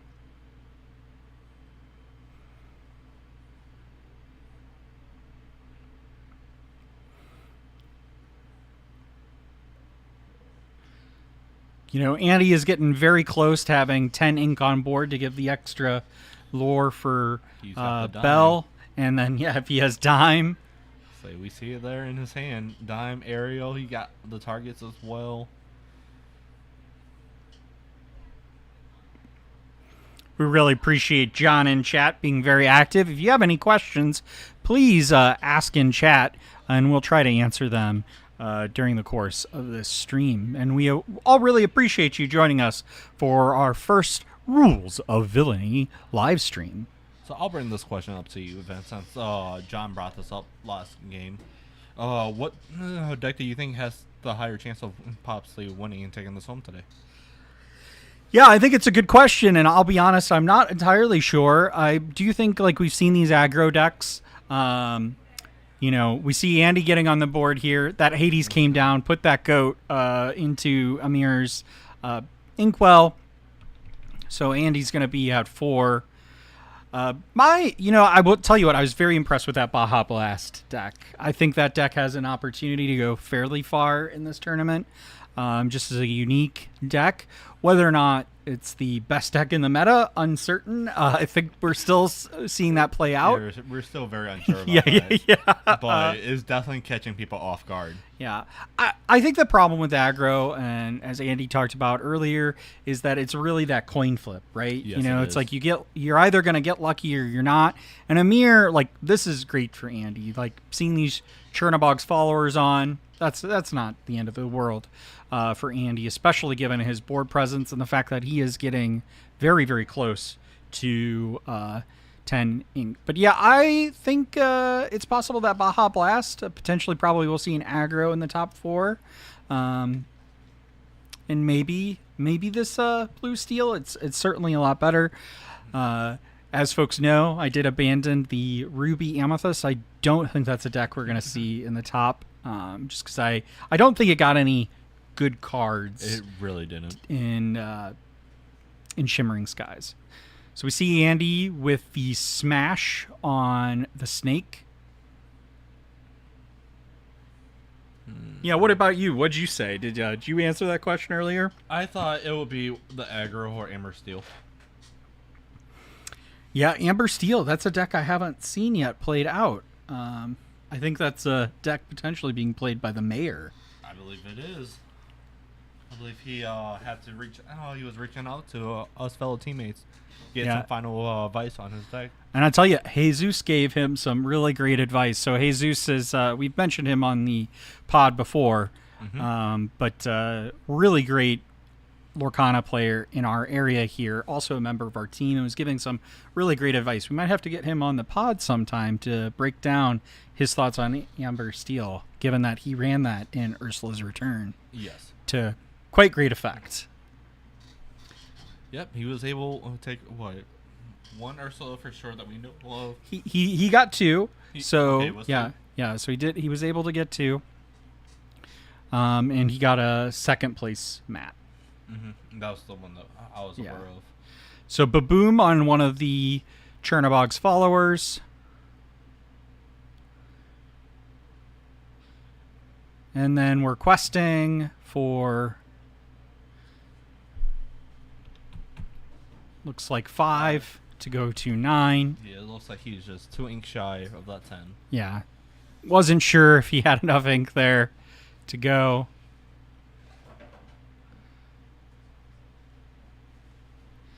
Quest goes to 12.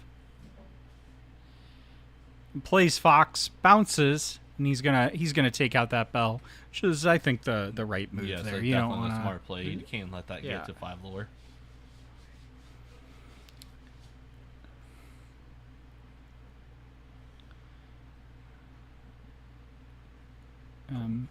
Baloo coming down, and another Daisy. So definitely, no matter what, guaranteed 1 lore. I mean, 2 lore off that Baloo for sure. But we'll see what answers Andy has. I wonder, would you have quested out with that bell, or would you have waited another turn? I think on aggro, maybe you might have. I will wait it. Might have waited a turn, so you wouldn't have put that at risk.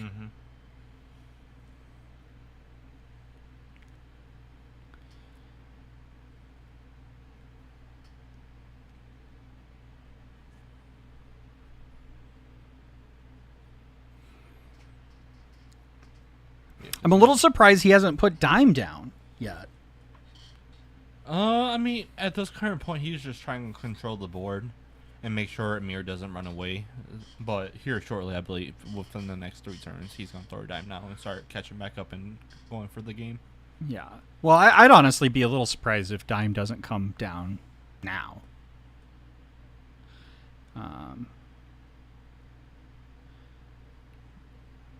So he's singing Let It Go on the Baloo.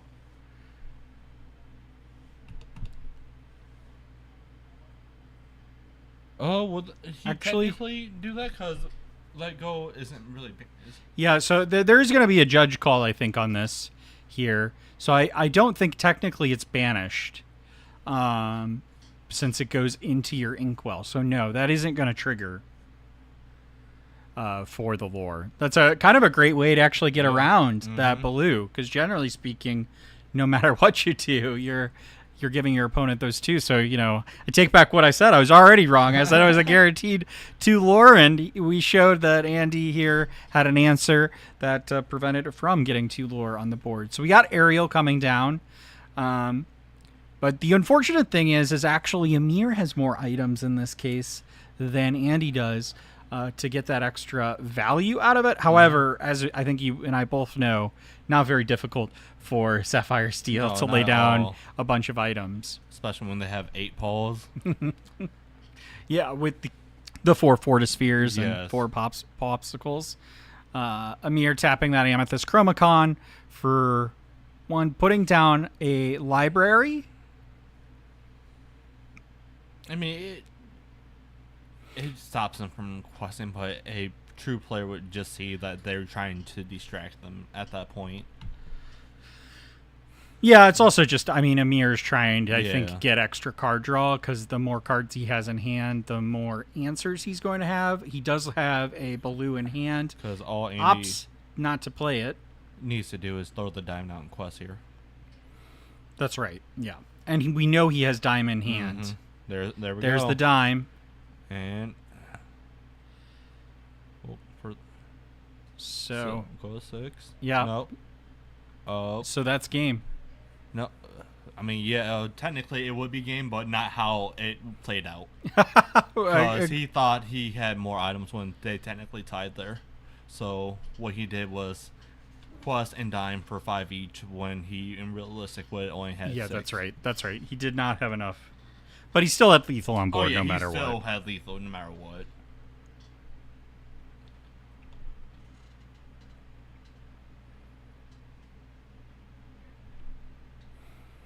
All right. And we will go into game 2 here. So we think we're going to have another 3 games in round 3 here. So we been kind of lucky on this stream here. We're definitely pushing for all the games.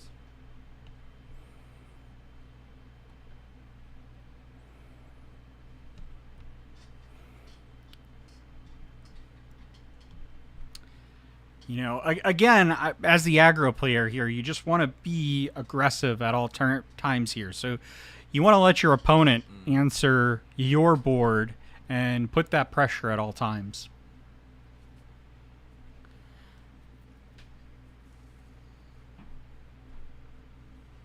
So while they're shuffling, what are you most excited about, Ron, here in Shimmering Skies?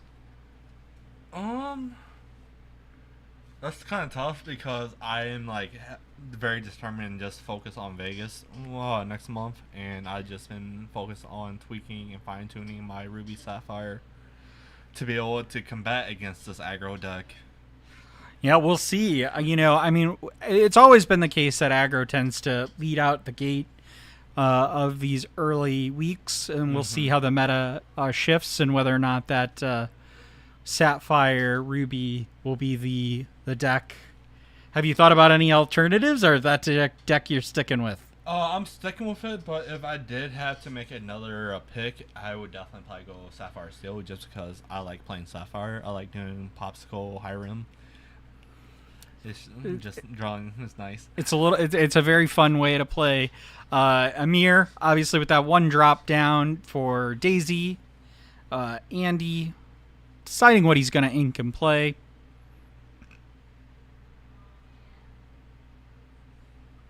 So we see Bell there on the far right. What else do we got here? Tell you what, we need those like World Series of Poker cameras so we can get like Right. the hand cam so we can see what's in there. We can do the slow-mo cam when I'm card shuffling.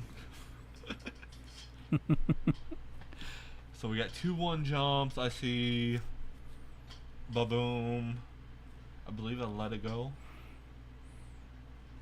Oh. Boom goes to the bottom of the deck off that daisy. Amir getting the golden draw, if you will. Yes. That's the draw that you really want. That's what you want to place pressure on.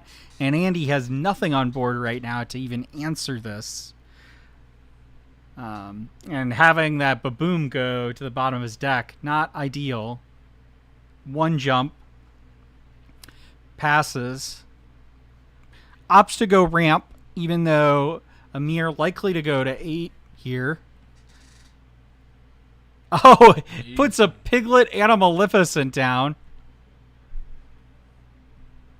I thought he was about to question, not Questle one. I'm like, no, you want to Questle everyone right now. Yeah, and so I think it looks like Andy put an aerial into his hand off the top deck. He did. One went on the bottom, though. I didn't quite see exactly what that was.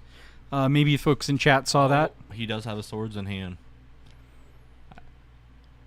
But he doesn't have enough ink to quite use it yet. Nope.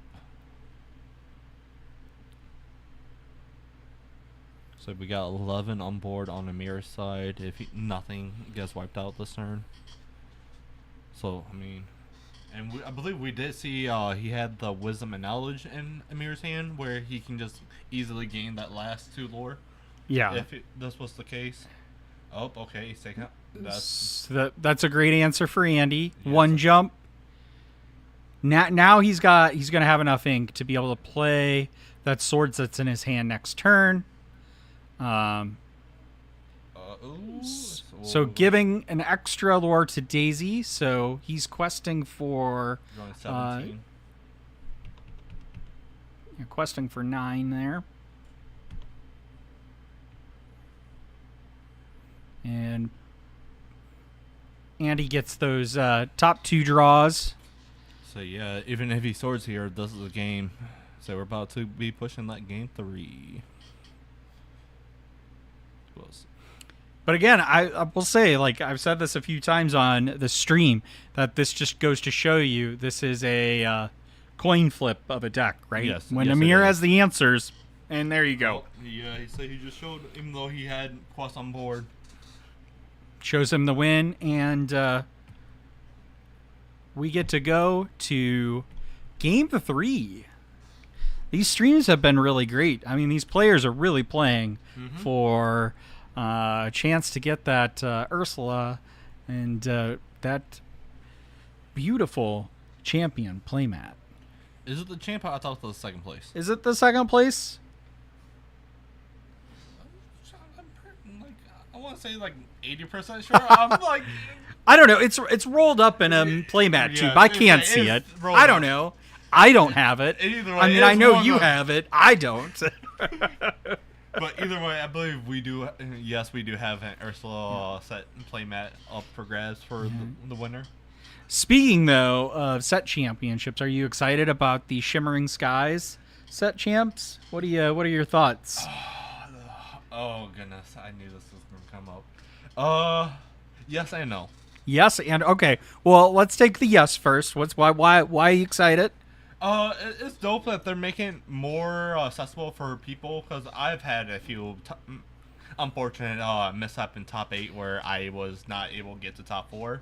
Yeah, I remember one of those in particular. Yes, I do. I remember. I went digging for a Judy Hobbs and cannot find... Because that spell book was just torturing you on board. Yeah, it gained what, like 6 lore? Crazy.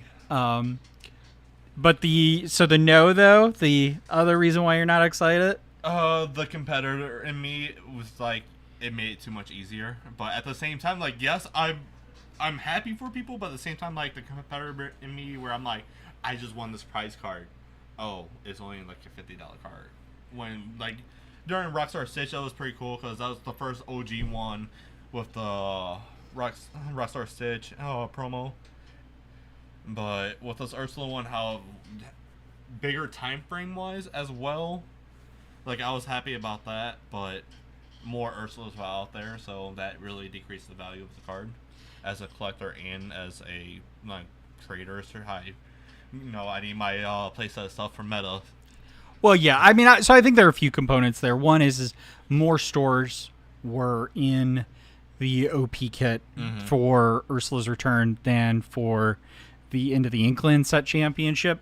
And also, that first one is always going to have a little bit more of a desirable. Oh, yeah. That's like that Elsa Enchanted in Chapter 1. Still chasing after it. So we have Amir down with that Donald, and we have Andy again.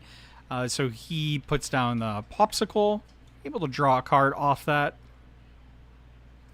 John had asked earlier, he actually made the comment earlier on the stream, the thought about Hook in the Sapphire Steel deck. And we were talking about whether or not you'd have 2 or 4, and he made the comment that it's 0 or 4. I agree with him. Either you play it or you don't play it at all. Because if you play as a 2-of, if you top deck a late game, what's a Captain Hook going to do for you? When, realistically, when turn 1 you're playing Paul, trying to draw her the other spirit, was it Forest Spirit? Yes. For the turn 1 draw, then turn 2 usually you either go Smee or 1 jump.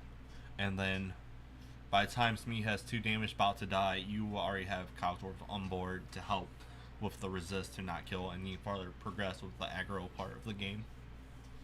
Yeah, I think that's right. But, I mean, in an aggro-heavy meta, I think I'd probably definitely play Hook in this deck. Just to give myself some more answers, just because of the extra amount of...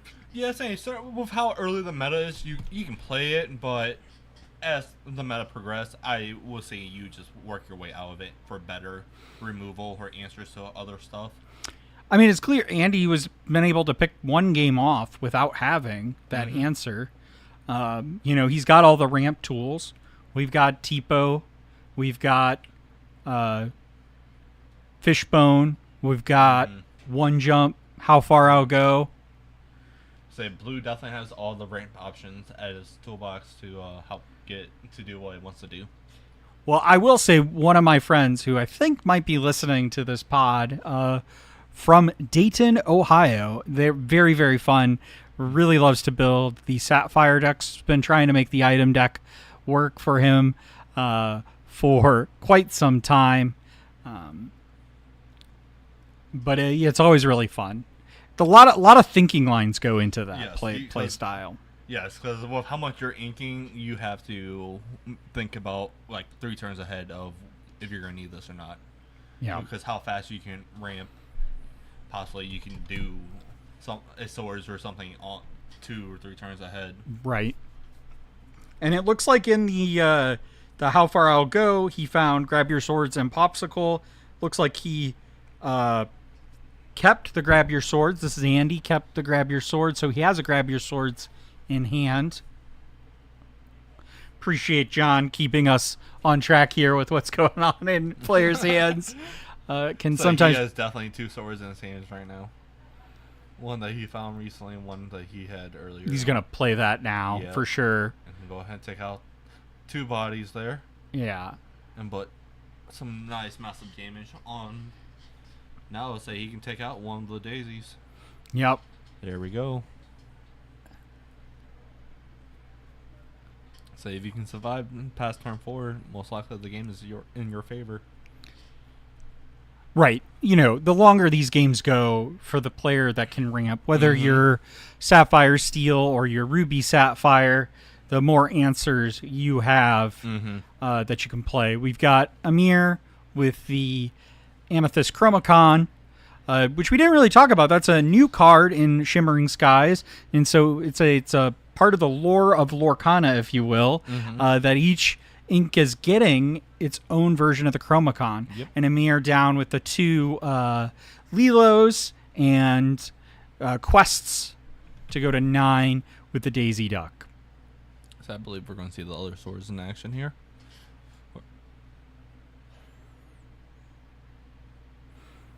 I mean, that would definitely be, I think, the right play line for Andy, just to clear the board.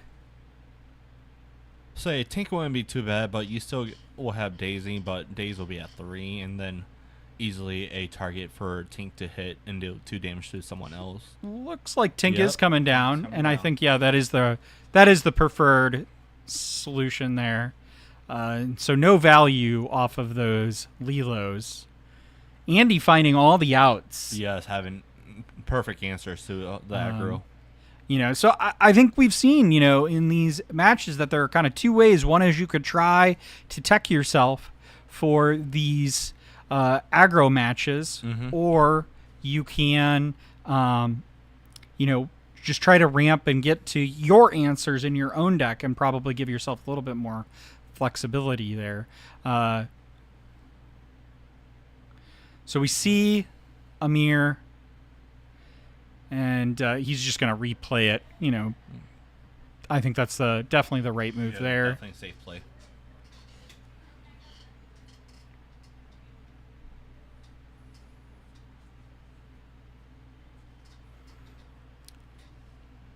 We got a smash in hand. I think he got a Hades off the Daisy there. He's going to smash away the snake.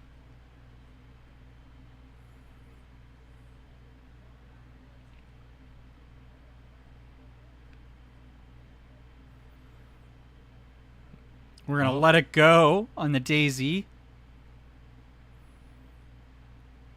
Yep, there's a We're boom. good. Boom. Wipes the board. 1 jumps.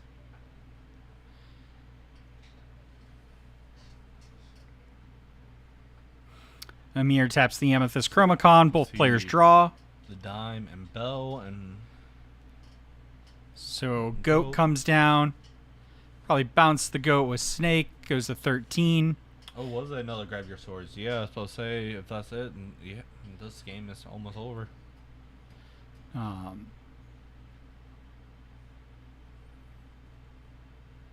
Say, Tink plus swords will pretty much take anything out in aggro, unless location wise. Yeah, we know Amir has goat in hand. So Andy thinking about his play line. Simba coming down. Oh, that's such a great play for Andy, being able to stem, his card draw. Questing for 2, getting on the board.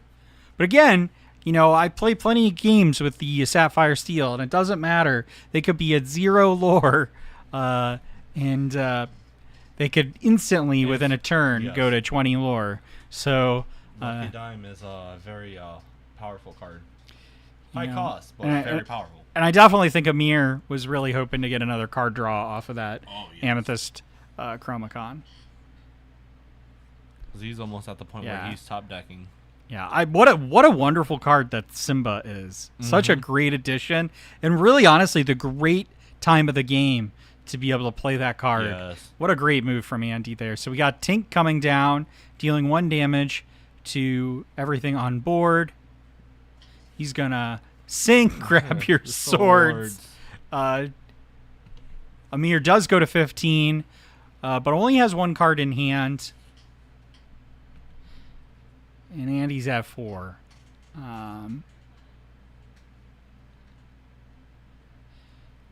So he's just... Amir has no hand now. A Lilo and a Fox on board. That takes him to 18. So he would need... what is that card? The Knowledge and Wisdom? Wisdom and Knowledge. Something like that. But yeah, uninkable 2 costs that would just gain you 2 lore. Andy counting out his cards. How much he's got in his ink. Time. No, Hades. Hades going to take care of the Lilo. And we're going to quest to 9.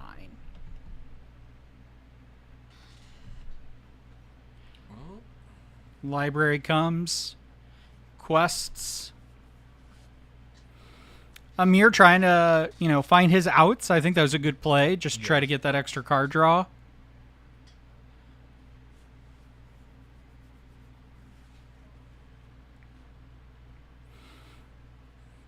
I mean, it certainly stopped Andy from questing this turn for release. Because he has to do a combination of both. He's probably going to... so never mind. He has the Simba. Simba comes down. Simba's... What a great tech card that is for this. Banishes that location, so no value off of that. The other Simba is going to take out the fox. So John is doing a better job than me keeping track of him, but I'm over here just for the shock. I'm like, oh... And a quest to 15. And I think that's game there. So Andy's going to take this 2 games to Amir's 1. What a great show there. And again, I think just really proves that, a lot of people talk about aggro being the it, if you will, and I think that remains to be seen. I think you get lucky with that aggro play, but I think there are better decks and better ways to do to play it out. Just like Bucky was last format, I think it's the boogeyman. Just everyone's scared to see it, and they're just not ready or used to playing against it yet. Yeah, it's also, it could be a fun deck for some folks to play the aggro play line. It's not my forte, but it certainly can be fun for some folks. I know they can't see us right now, but my eye roll there when Vince was saying that, it was so hard. I was just like, as the person that made it just to test us, I don't like playing it. Yeah. Because you're trying to build it to test your how you're gonna go in Vegas, and we're gonna be watching you from afar to make sure that you do well there.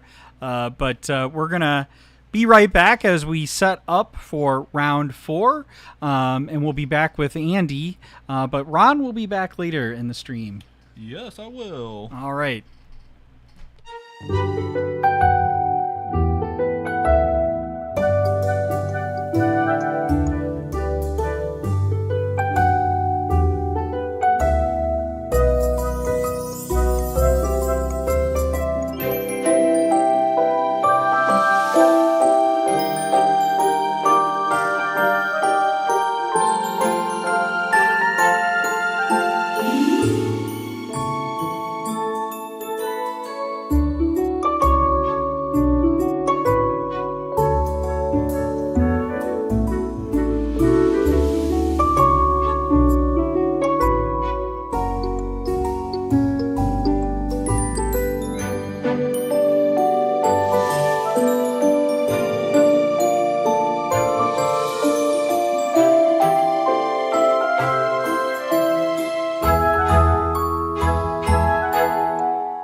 All right, guys, we are back. We've got our round 4 match here. We've got Brad and Alex. Both players, I believe, are currently 2-1, playing for hopefully their chance to make the top 4 cut here. Yeah, I'm going to decide to hold this mic and see if people can hear me better, maybe particularly this way on our stream. But yeah. So everybody's been wondering where the mayor's been. Here he is, the mayor, playing. He's going to be playing an Amber Steel deck. So this is actually a new matchup, totally new matchup. We haven't seen this on our stream. And I just realized that we told them to wait and not start until we tell them. And here we are. Streaming. They're not going to start. Exactly. But it's okay. We can give the signal that they're ready to go, because we've got awesome team members absolutely out there helping us make this a successful stream. Oh, and there they go. Look at that. Already ready to go. Already going. We see decks being cut. I'm not sure if we decided who is going first yet, but we'll find out. Just want to give a special shout out to John in the chat. He's been keeping our chat very active and lively, and we really, really appreciate it here. Absolutely. It does make the stream go by a little bit faster, but I mean, it just makes it a lot more fun. So please don't be afraid to jump in the chat and ask us questions or comment, and we will try to answer those questions as we see them.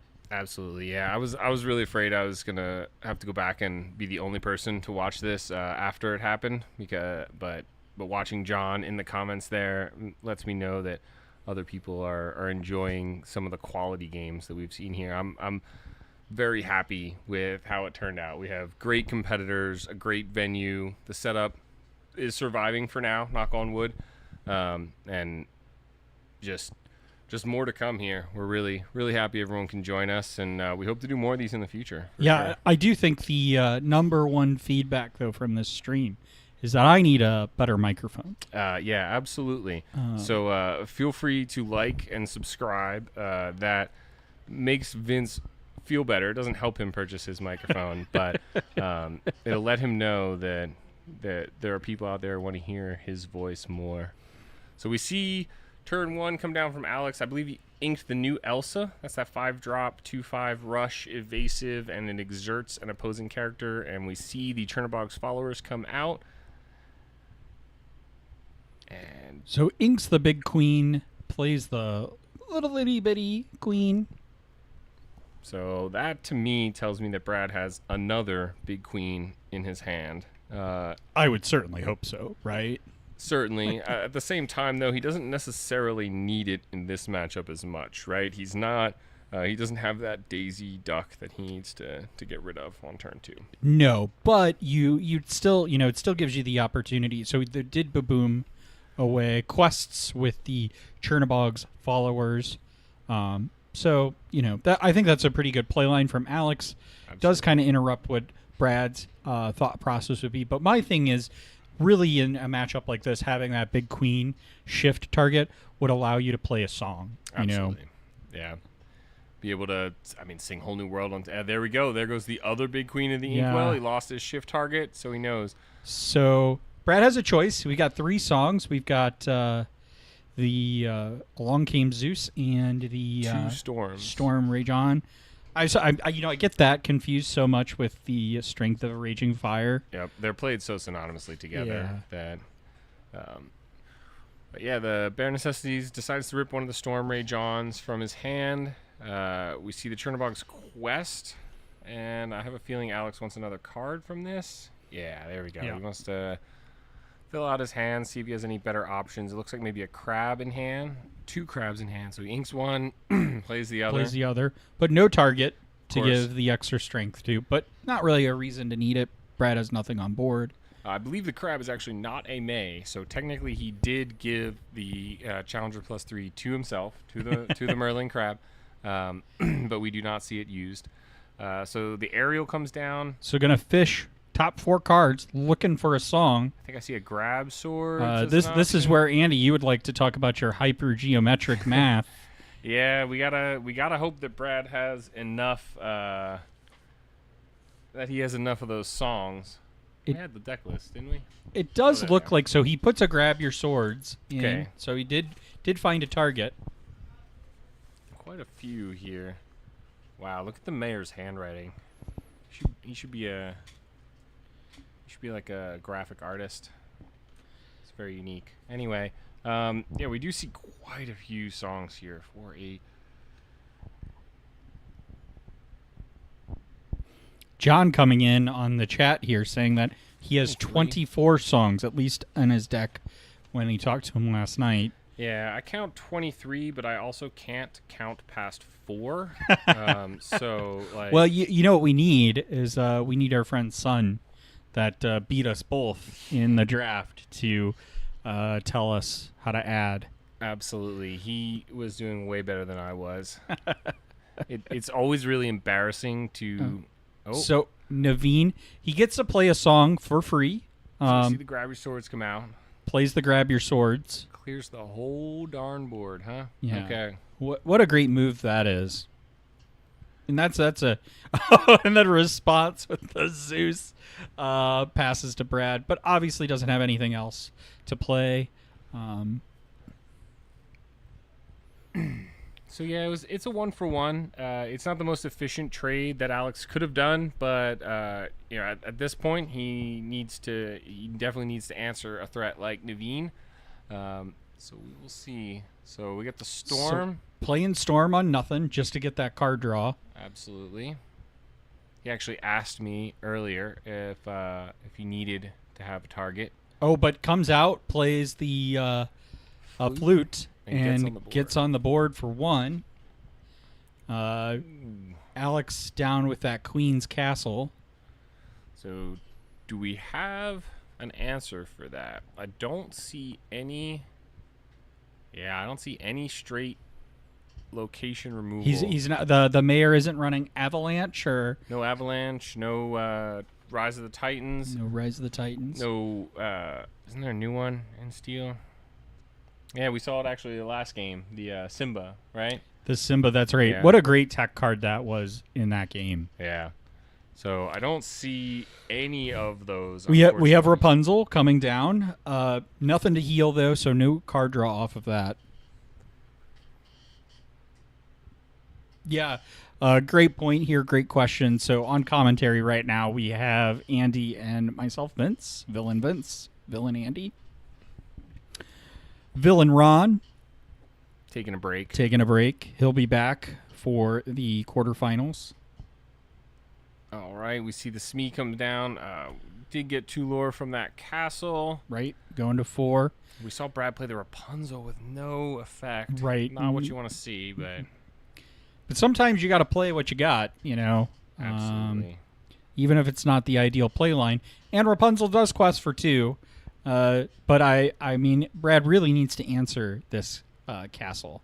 So he Zeus's it, gets additional lore for flute for singing. So at 2. Yeah, I was just about to say, unfortunate part is the Rapunzel doesn't even combo with the Zeus. So And just quests with Rapunzel. just decides the quest, which means that it will now be without a Baboom, which he doesn't. Yeah, Also so doesn't Alex run. goes to 6 with that castle trigger. Yeah, and without a Baboom or anything, it will be at least 2 turns for Brad to be able to answer that castle now at this point, because he cannot swing into... So 2 damage. Storm Rage on. and Draws the a card. Oh, and the Smee's going to trade with it too. Or just take it out. No Yeah, trade. wouldn't trade. Even... So he just quests. Oh, he quests instead. I think that's the right decision there, though. Oh, but the Oh, but bounce. bounces with the fox, takes out the Rapunzel. That was a good play. Yeah, that's a good way to play against this Amber Steel deck right now. This really goes to show you the value you can get off these locations, and they can really slowly, put you out. So you see Brad here playing a Storm, takes out the Fox, draws a card, is able to tap Sleepy's Flute, goes to 5. Awesome. So he's staying in there, but really being at 5 lore, trying to And inch he your inks, way. but can't play anything or doesn't want to play anything. I can't quite make out what's in his hand. It's not much. 1 or 2 cards. 1 card, it looks like. We see the Smee come down for Alex. We put the Smee in the castle. Yeah, in the pass turn. and Alex is now at 10 from that queen. Brad, what's he gonna play here? So playing a whole new world, Oh, he had another. and he had hand. another whole new world in hand. But he is gonna be able to tap the flute and get another lore off of that. Yeah, but really. I but mean, what, still, 5 lore is not where you want to be when you start inching ahead with those flutes. You need to be a lot further along in the game. so. We still get an ink from Brad. Oh, plays another flute, taps them both, goes to 7. Still not where you want to be because Alex, gets that trigger, Queen's Castle, but now he gets to draw an extra card from Mr. Smee being at Queen's Castle. So he draws 2. Just flush with cards and answers, especially after that whole new world.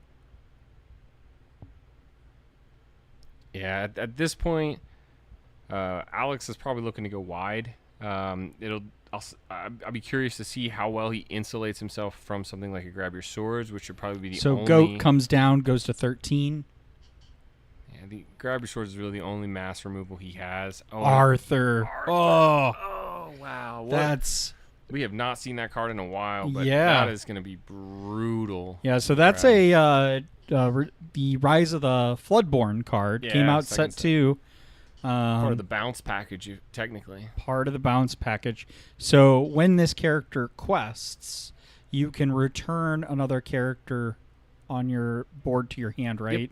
And then you gain 2 additional lore. Yeah, 2 additional lore. So I think now, basically, Alex has lethal on board. Oh, 100. He has lethal on board with just the Arthur and the Goat because he can quest with the Goat to go 1, Arthur for 3 more, bounce the Goat to give it the That's 5th right. one. Yeah, that's right. And then he can replay it again to get 6. So Arthur and Goat together represents 6 lore on board here. So we see the Grab Your Swords come down, takes out Smee. We see 2 lore from Brad to go to 9. 9 on flute. Brad's still looking for answers here. He really needs Storm the Arthur. Okay. storms the Arthur. He bought himself probably only 1 more turn, but he did purchase that additional turn. So Alex goes to 17 off of the castle. Almost certainly going to quest with this Goat. Question is does he have the ability to bounce? It goes to 18. Yep, certainly quests. All he needs is a bounce. He's got the ink for it. Oh, he Bounces. He doesn't have the ink for it No. because it's the elephant. But he can ink and play. inks and plays. There we go. And that's the game. Game Alex 1. takes game 1. What a game. Absolutely. We see chat here with a lot of constituency, Brad's constituents, hoping the mayor ekes this out. But yeah, it's only game 1. These are 3 game matches. Yeah, I want to read chat too, but apparently it doesn't want to show up on on my device. Well, I'll say this. The John here and Kenzie are currently running our chat here. They are our key folks that are talking about chat here. So, Ron asked me in the last round here what deck I think is going to potentially take this tournament down. What do you think, Andy? What have you seen out there? I don't know. At this point, we're looking at top tables here, and we see Blue Steel. I believe currently Blue Steel and the Baja Blast are sitting both at 3-0. We Top presume, table. Yeah, we presume they may ID to make the cut, but me and math, they don't go well together. But that's a kind of a controversial topic amongst Lorcana players is the concept of intentional draw. Well, what are your thoughts about that? I think it's a part of a tournament. structure that kind of exists. I do think in a lot of scenarios, the ID is like, you have like a 90+% chance of making it regardless, and the ID just simply guarantees you a slightly more advantageous outcome into the top cut. So like for example here with 16 players, there's 2 3-0s. They ID 3 0-1s. I think we will still be left with 3 3-1s regardless. And so one is going to get bubbled no matter what. And I believe if you lose at the top table in round 4, you should have the highest breaker, which really means that the ID didn't do much. But again, math is not my strong suit, so I Yeah, I'll be honest. I used to be a little frustrated about this, being new to TCGs, so I can sympathize with the frustration. Absolutely. But I think it rewards you for playing better, Yep. right? So the better you play, you get to take that break. Yeah. And if you didn't play that well, you don't get to take that break. You're And sweating all the way through. Quite frankly, I've never actually been in the position to be able to take that break, so I need to get better. It's nice. It's nice to be able to have that intentional draw break for sure. So you see Brad inking, so he gets to go first here. Cinderella coming down. I think we saw the big queen inked again. He really doesn't feel he needs that card given the lack of aggro from his opponent. Queen into the inkwell. Chernobog's followers. This is down. actually the exact same line he had before. I think we got going a little too fast, and I didn't catch which Maleficent it was, but he has one of the new Maleficents in there, does I it? believe. Does it? And that's what he's inked to play the Chernobogs each time. Maleficent, Vexed, Partygoer. I guess that makes sense. They're all at a party currently.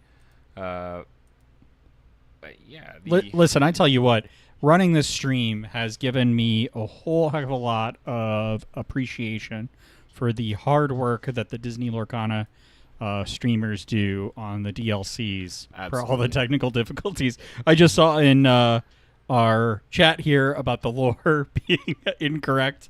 We now adjusted that, but it happens. So yeah, the Maleficent Vexed Partygoer that went into the inkwell. Whenever this character quests, you may choose and discard a card to return chosen character, item, or location with cost 3 or less to their player's hand. And that's a 0/4 that quests for 2. It's a 3 cost. So it's a really interesting one. Not sure if we'll get to see it played here. Looks like we saw Brad quest the rush given from the Cogsworth down to the Chernobog's followers to trade out there. So I do think Brad is on the board with one lore here, with the Alright. playing that aerial.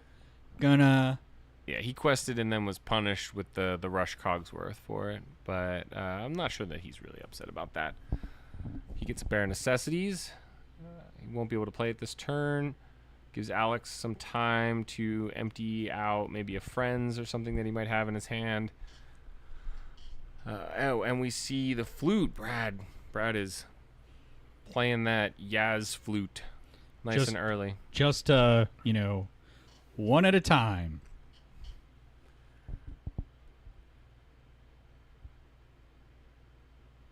All right. See the castle get inked. So Brad passed turn before the flute. Yeah. Okay. So sequencing is definitely important, and when you're at the last match to possibly make top cut here, it looks like Brad, the ruling on the table was that Brad was not allowed to turn that flute for that additional.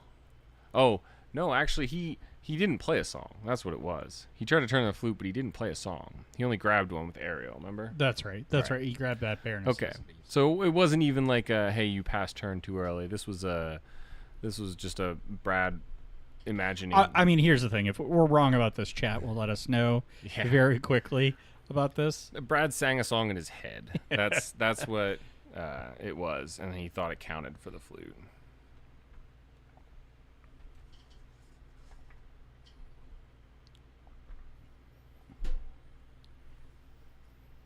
Believe it is Alex's turn. Well, he played the Cusco. I don't know what he did with that last ink, and he quested. I guess It's always hard to know. Brad, the mayor, if you've ever played him, takes his good old time, so I like to give him trouble for.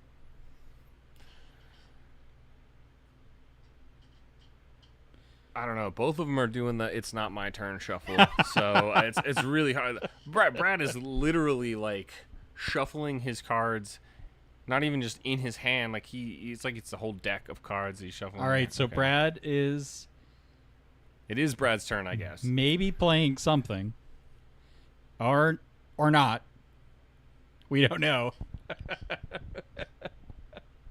We So- will be here all yeah. night, guys. It's okay. So we'll he be sings here. the bare necessities. He is going to get that. Oh, nothing. and nothing. So nothing. We saw a crab, a fox, and a Tinkerbell. But in does get hand. the additional lore off of that flute, so that flute does trigger.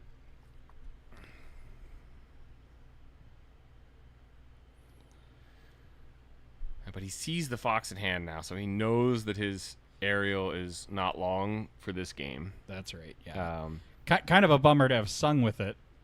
Yeah. But oh, and he doesn't have anything to play either. Oh man. So he sung it, and we thought in exchange for being able to play something else, but yeah, and there you go. the crab Cusco trade. So we get a card from the Tink- Cusco. Alex gets a card from the Cusco. Tink comes down, quests with the Cogsworth there. And that's a new Cogsworth. That's from this Shimmering Skies. Yep. One cost, 1/1. When you play this character, chosen character gains rush this turn. Yeah. I believe it is also not a May, and so he gives himself rush this turn when he comes into play every time. Storm on that Cogsworth is able to trigger flute, goes to 3. And that's all he's able to do in this turn, just slowly inching one lore at a turn. What is it a May ability? Yeah, no, it Or is it not is a not a May. May It is. ability. When you play this character, chosen character gains rush this turn. So himself is, if he's the only one on the board. Otherwise, you have to choose someone. Although, just like with the crab or something, most of the time it does not really have an effect. Yeah. So we see the library come out. We move the crab to the library.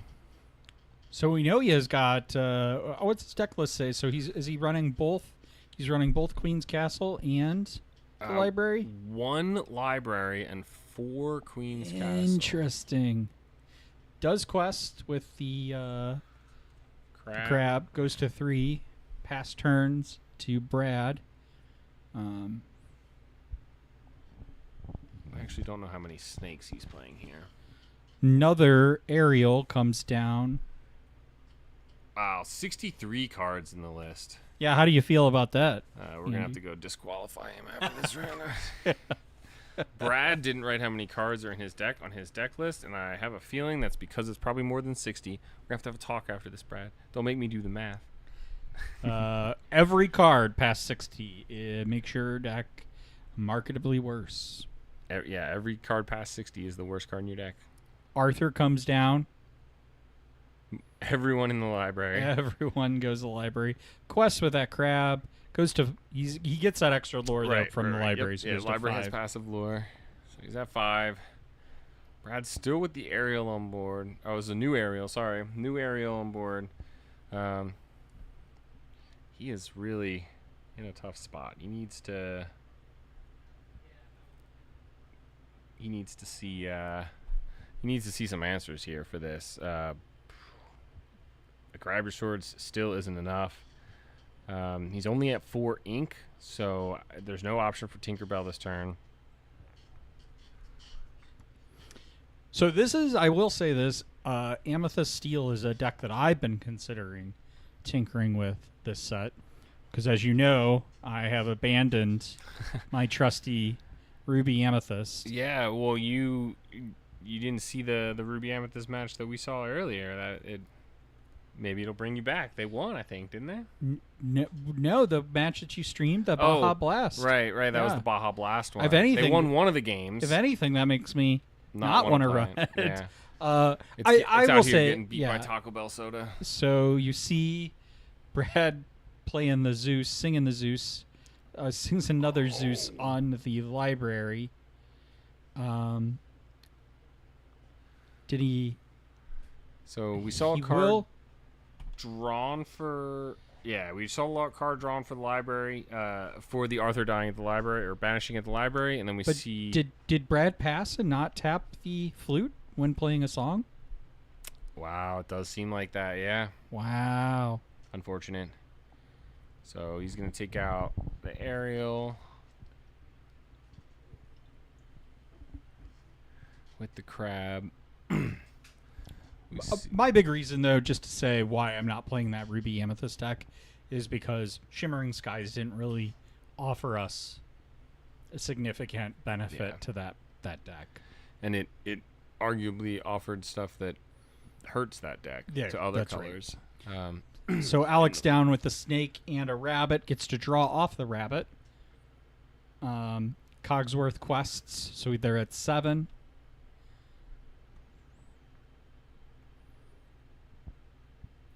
Brad should be at 4 if he had could be at 4. triggered.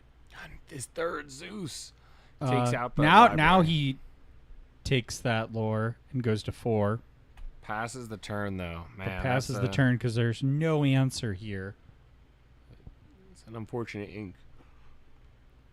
Or unfortunate turn. Ink can play one card, move on. I mean, just the amount of card benefit that Alex has in this. Ooh, the peak comes down. The peak comes down. With 3, we see him quest for 3 to go to 10.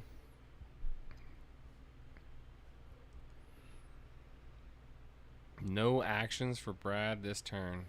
And wow, he plays the queen and passes. Oh, Oof, that's so something tells rough. me there's another whole new world in his hand. Storm draws a card. He sings that with the Pete. Goat gains a lore, goes to 11. He looks like he's going to be able to quest out for 3 more here to go to 14. Oh, no. It is not looking great. Oh, there's a whole new world. And the problem is Brad has to hard cast that. He is, yeah. And there's really, I mean, I don't think there are any outs, unfortunately, for Brad at this point. It doesn't look like it. Yeah. He had grab and there two extends whole the new worlds. hand. Oh. And Alex takes this 2-0 on the featured match this round. Really tough beat for Brad there. F in the chat for the mayor, for sure. That was a really interesting deck, though. That might be the only Amethyst Steel deck here today. And it certainly did what it was supposed to in those 2 matches, bringing Alex the victory there. Yeah.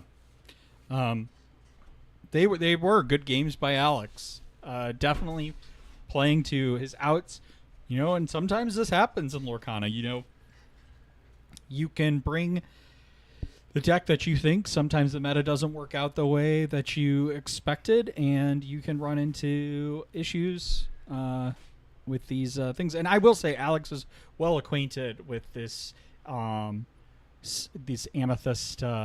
Steel deck. He was playing this in Ursula's Return. In fact, he beat me for the Ursula's Return at the set championship at Bodex. Okay, all right. I was going to say, I think he played this in set 3 in the Stitch Championships. I think I played against him at game night. He may have adjusted it because I played him in in the Stitch Championship, and he was playing, I think, a steel, Amber Steel deck. Okay. But it was like the Pride Lands version of it at that point in time. So, and he's definitely no, he's definitely no stranger to these types of decks, though.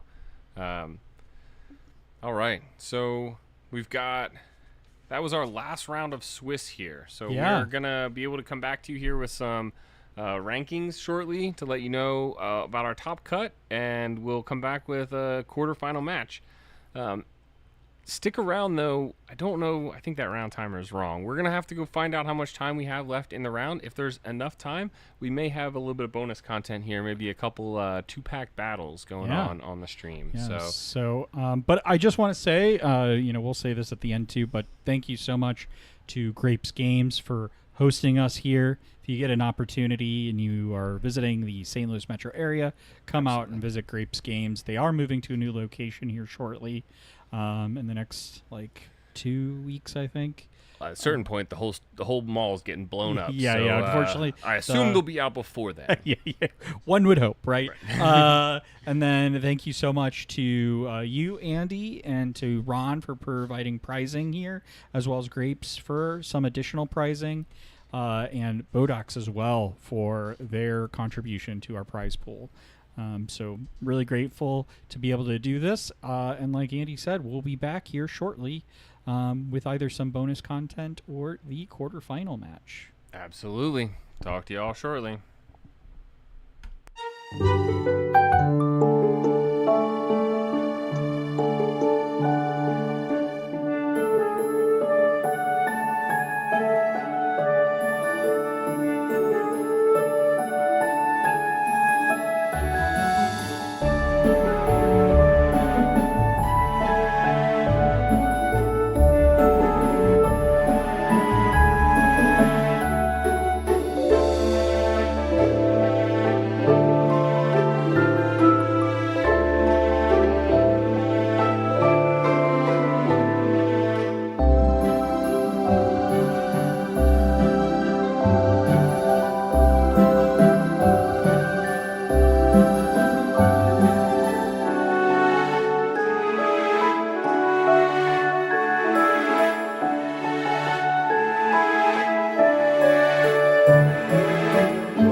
at Grapes Games with the mayor. Hey, how's it going? So, unfortunately, we saw your last match. That was we don't like Bruno. We don't talk about that. That was but that's okay. We've got some bonus content here. We're gonna run into a 2-pack battle here. Ignore the names here. And ignore obviously the deck types here. We are gonna go ahead though and show this 2-pack battle format. So Brad, you've done these a little bit. You tell our listeners here what is a 2-pack battle. So a 2-pack battle is when you buy 2 packs, and the insert that comes with it, as you can see on the table already, are the Gateway cards promoting their the Disney Lorcana Gateway product. That becomes automatic ink. And then what you do is you're playing in a 2-player game, I think we're playing to 10, right? 10 lore? Yeah, I think it's 10 lore. Yeah, so they start automatically with 2. Everything's inkable, which is something. The only time I've played this game was last week, and Vince didn't tell me till 2 or 3 turns in that everything was inkable. So there were decisions made. I ended up winning that game, but it came at the cost of a couple turns. So it's going to play like a normal sealed event where you're playing all colors, because you only got 12 cards to play with, right? And you're just first to 10 lore. Yeah, so as Brad and I were talking about, we're neither of us are as familiar with all the cards in Shimmering Skies. Looks like we got a Rekkless Arthur on there. He's ready to tear up that Anna.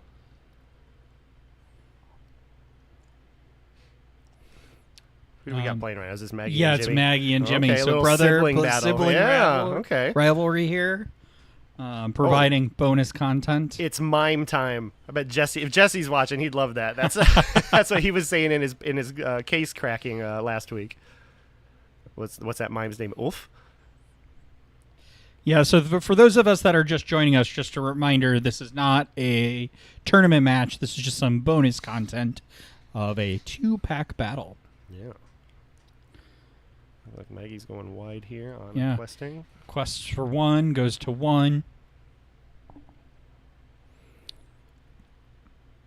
Listen, we didn't plan for bonus content here, so the names don't matter, the points don't matter. We pretend like that Alex and Brad game never happened. Yeah, it was rough all day. I've been playing decently well all day, as well as I could, and then that game, of course, the one on camera is the one where I just brick so hard. Looks like Jimmy's questing a 2 there.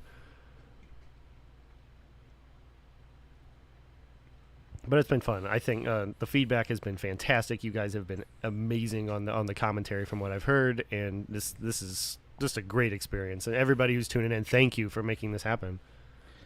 Yeah, it wouldn't happen without our viewers, and also, I mean, just the great support there, Jimmy, giving us a quick glimpse. I didn't catch that. I didn't catch it either.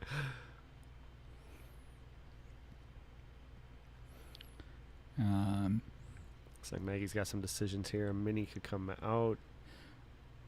Too close and too short of time. But I do see the mini.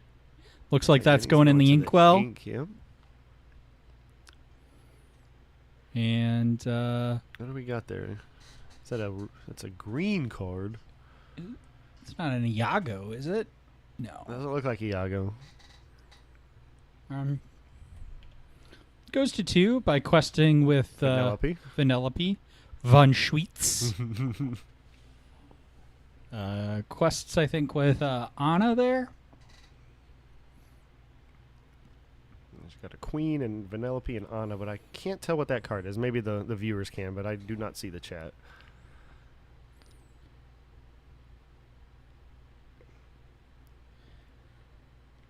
Looks like a Lilo going in the inkwell for a Steel Chromacon. So here comes some damage out on the board every turn.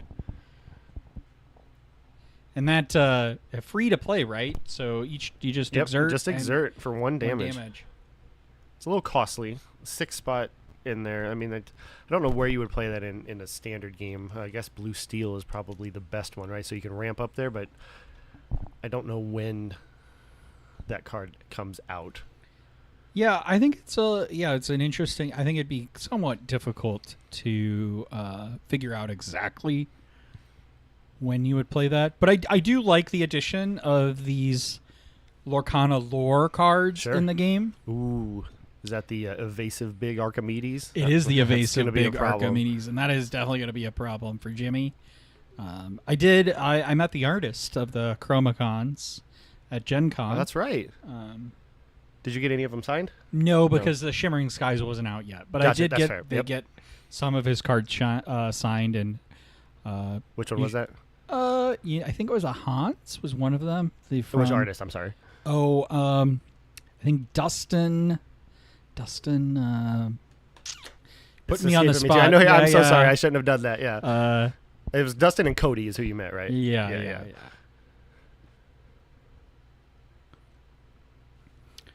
I'm a little behind on lore here, but Maggie is winning this sibling rivalry, if you will. Looks like we got some challenging here to slow her down. Is that Mother Gothel coming? Is he going to trigger her? That was a mean card in the Baja Blast game that I played with Nick. Oh, yeah. My goodness. I did not see that coming. I did not commentate on that match, but I did see that. And what a wild deck that It is Baja amazing, Blast yeah. is. Yeah. I asked him afterwards how he came up with it, and he said he just had some ideas and play tested with a friend online, and it works. That Mother Gothel stops the Pete, which I hit him with a couple times, the Pete, to stop his actions that I knew they were coming out with the Mother Knows Best and all that stuff. And he's like, well, I can just play this Mother Gothel and use effect to get around your actions anyway, or your Pete anyway. So we've got a action, but I'm not sure what action that is, unfortunately. I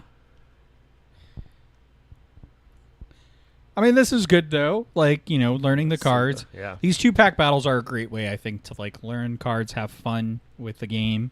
Great way, I think, to introduce new people to the game. It looks like a Simba. So whenever that Simba banishes, or is it when he challenges or when he banishes, you can draw a card from it?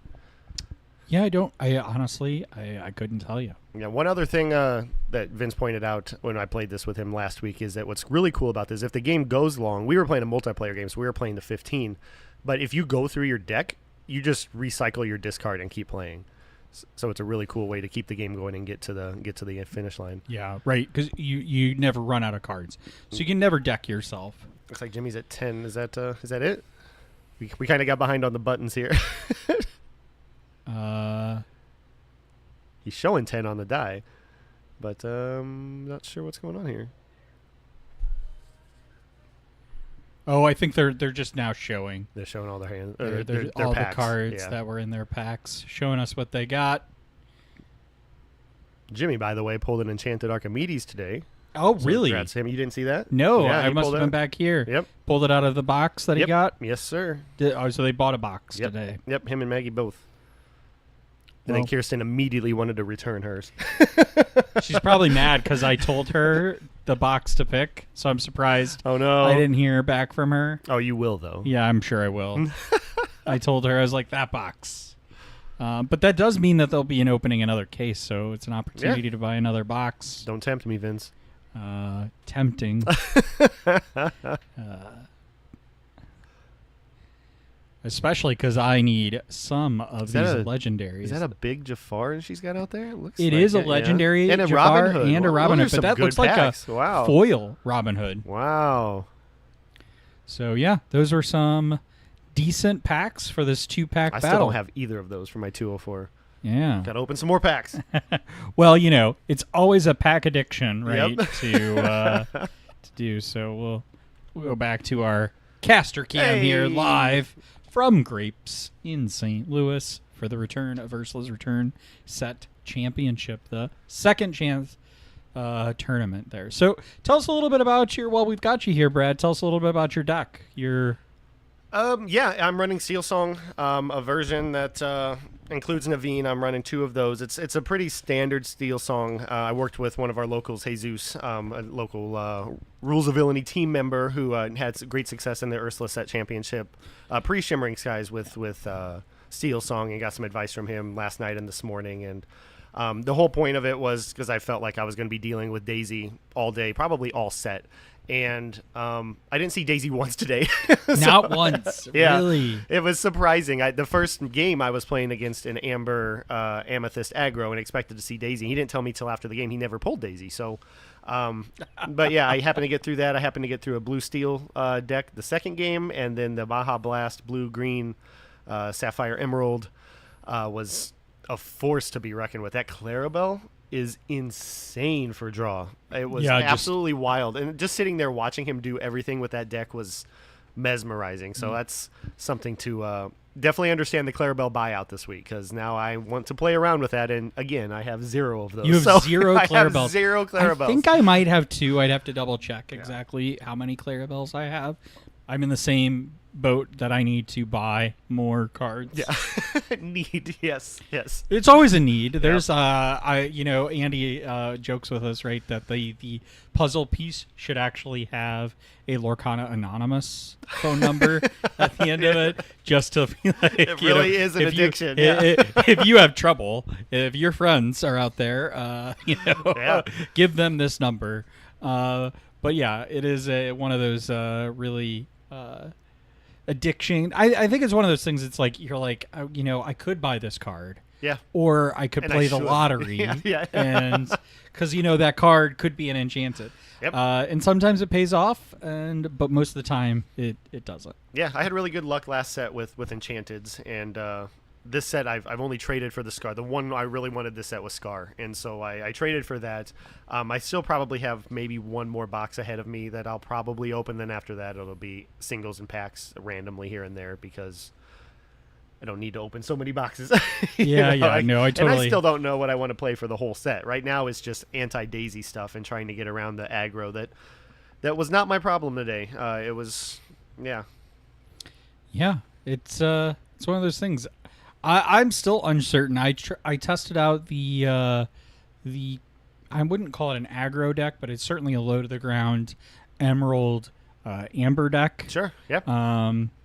Didn't love it. Wasn't having as much fun. I'm not a huge fan of Emerald, to be honest. It's not my favorite ink color. Of course, it's no surprise, I think, to the listeners who have listened to anything that Ruby Amethyst has been your go-to. Is my go-to. Yeah. And unfortunately, as I was talking with both Ron and Andy earlier, there just aren't a lot of cards to help that deck that came out in Shimmering Skies.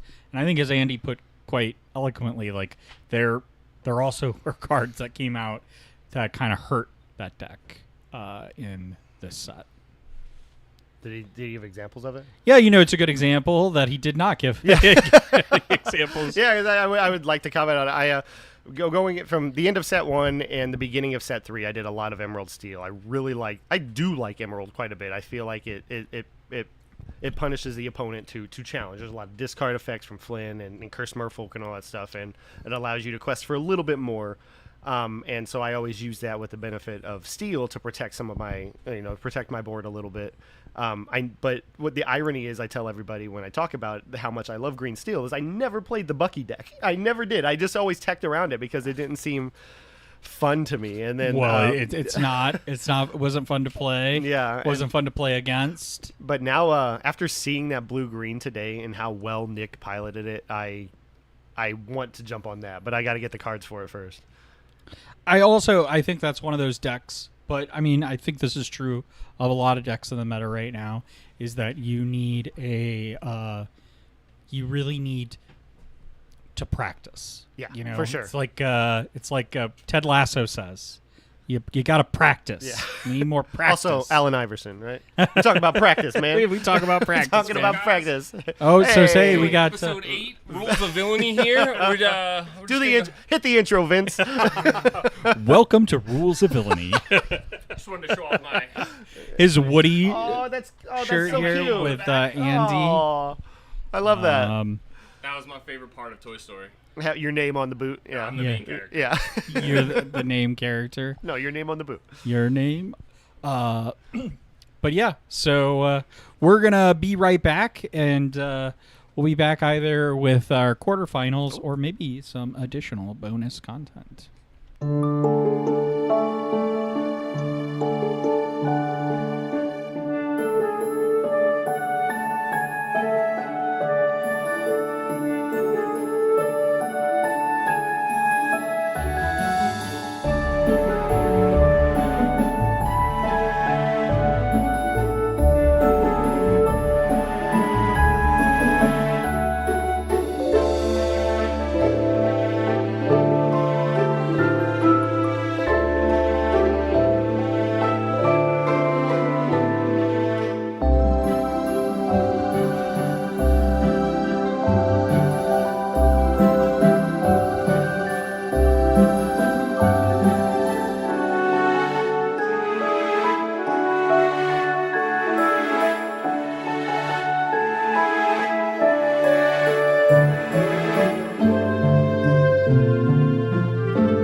Yeah, that's what Vince was doing. It was working well. Easier, yeah, do it this way and then. You already have the deck list, yeah? No. Well, yeah, we should have them. Hey guys, welcome back. We took a short break here to divvy out some of the prizing.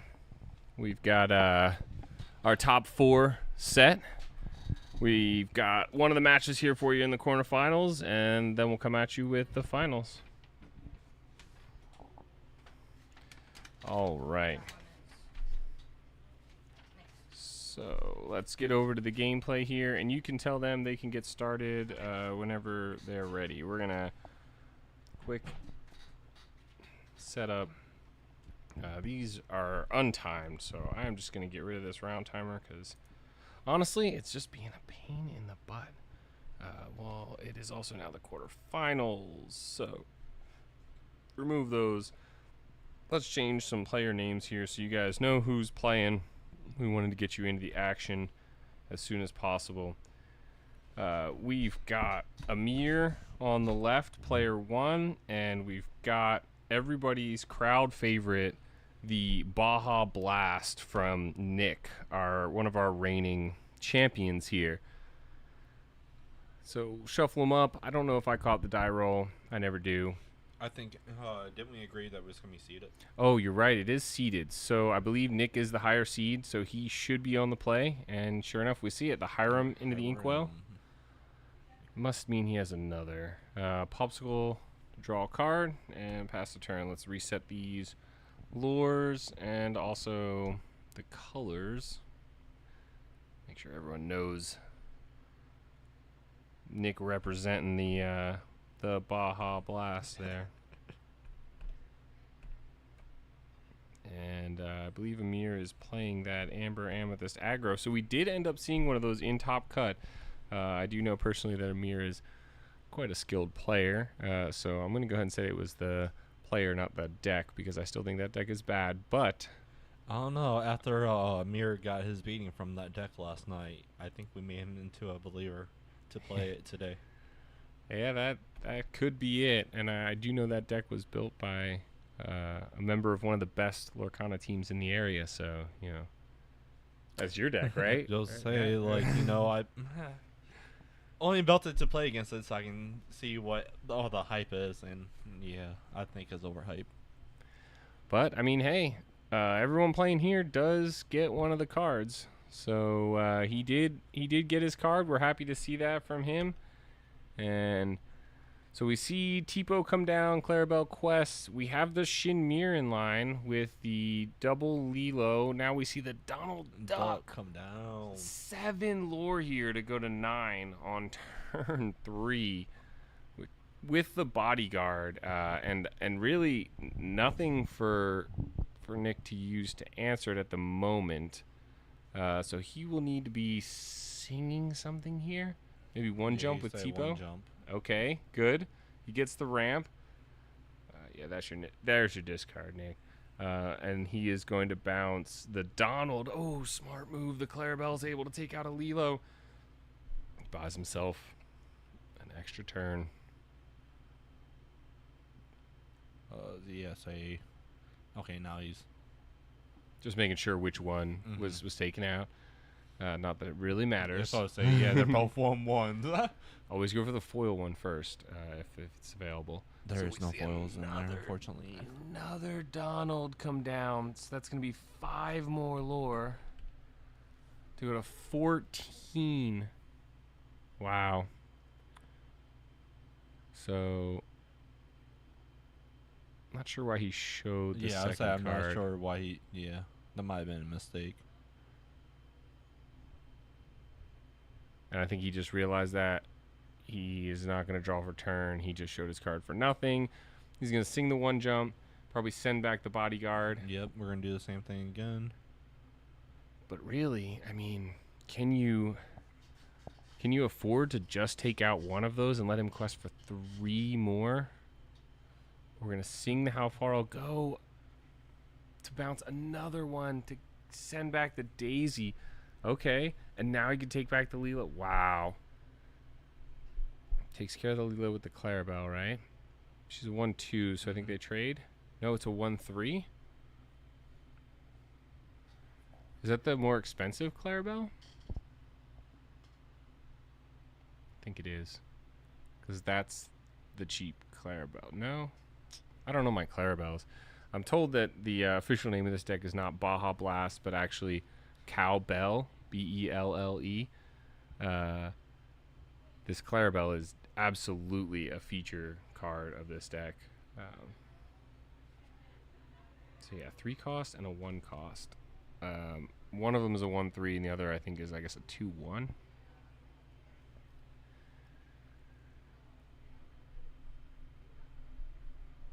So we see what's happening here. Oh, did he put the half card at the bottom of the deck? okay. He might have, developed by accident. Yeah. And it looks like for Amir's turn, he played played the Donald Duck again, gave the additional lure. He'll replay the Daisy. And just pass turn. 1, 2, 3, 4, 5, 6, 7. I think we are in Under the Sea range. But it looks like he's starting to trade. That really makes me think that he doesn't have the answers. Yeah, so he doesn't have the answer then. So Tipo goes. We take out the bodyguard. We're going to be able to trade Clarabelle for the Chernobog's followers. Going to 18, though, is rough. Does this list run the knowledge? And it does. It There's a does. 3 of in the deck. Wow. Coming from the person that made the deck, yes, it is in there. Amir? He should get a game loss for this handwriting alone. I can't read that deck. I'm glad you built it, mate, because I can pull up the list right like, you could just tell me, but I'm just saying, like, yeah, there's definitely 3 of. He's of the wisdom and knowledge. is he like in school to be a doctor or something, man? All right, well, he plays the goat and goes for 1 more. We see a nice board for Nick, but Is it enough though? yeah. Okay, so He we shifts shift. the Clarabelle. So we're just questing for 5 here. Yeah, Yep. it looks like it. To go to 8 here. I think I missed Yeah, I think we missed some. some earlier. But we got go. Oh, there we go. There it is. 1, 2, 3. Oh, game 2. All right. Aggro winning without having to go first. It is really, really rough for not just, Nick's Baja Blast deck here, but for any deck that like has to get going. A lot of the Sapphire decks, you got the ramp, you have the draw engine. They're so good, but they take at least 2 or 3 turns before you're really able to start committing useful things to the board. And he did an amazing job of holding on, being able to bounce and sing while basically advancing his game plan with the ramp of how far I'll go, the 1 jump aheads, but it was just too much. Bouncing it back only delays the inevitable, unfortunately. And so when Amir gets to a certain point and Nick bounces things back, it means that he needs to be winning the game or getting considerably ahead within the next, 2 to 3 turns, right? Looks like Amir's playing back 5 there. Yep.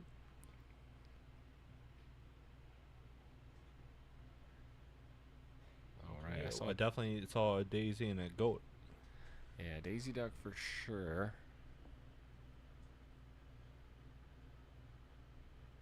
All right, let's see if Nick can take off and show us some spice.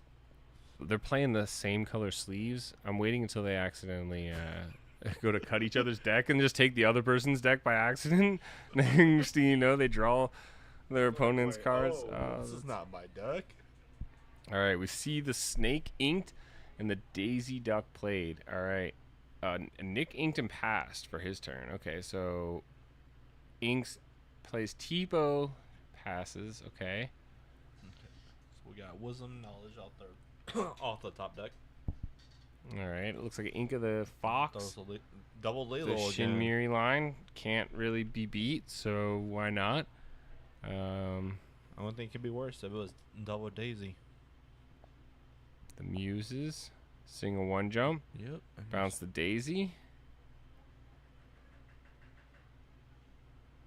Draw the card.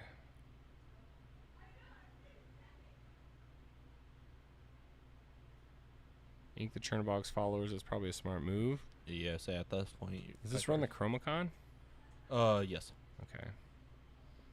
The Donald to go for 5. Yep. Go to 7. Wow. This is not the Amir I saw Thursday at at locals for sure, playing the red blue. Now he's playing this insane. Yeah, I believe. Insanely What fast was it? They aggro. played 3 or 4 sets last night, and Brittany had the winning average between them. Yeah. So say he won. Well, it was close. He was able to tie it, but after I believe they played another match, Brittany beat him.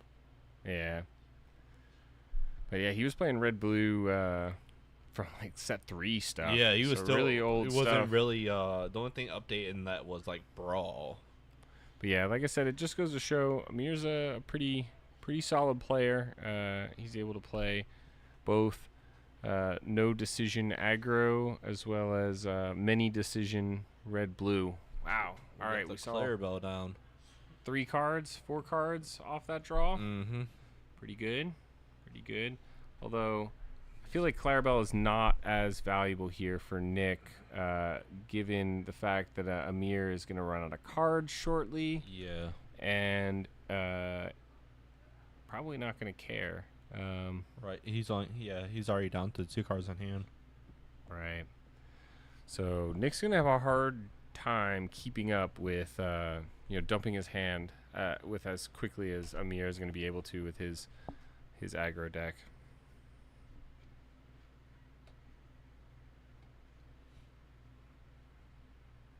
I say this definitely a tough choice to buy. Oh, he's bouncing the goat. We give him the goat again. So he will gain to go 11 there. All right. And then yeah, we use to balance. Daisy back to hand and clear the board. Quest for 1. Grab an extra card. Oh, we got another Muses. Muse. And another Tipo with no effect. Okay, no effect Tipo. That's fine. He's just trying to fill the board because he needs to be able to catch up as soon as possible. And honestly, 12 with the goat here is not really the number you want to be at. You know, you need to be. Yeah, you want to be a little bit higher.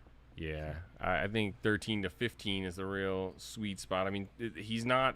It's not out of contention for sure. We see the Chromacon come down. Grab a card for both of them. Don't think Nick is upset about that at all. No.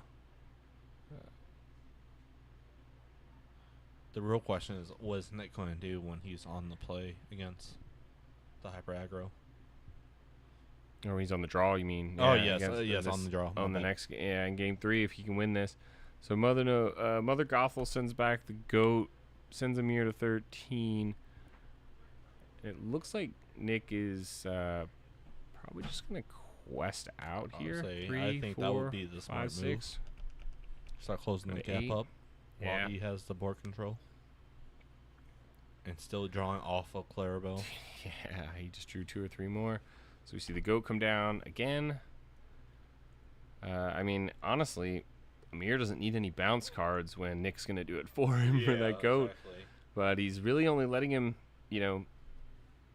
he plays it once, bounces it. So, I mean, Amir's essentially gaining 1 lower turn here. And Nick is, was gaining 1, then 6, now 8 next turn.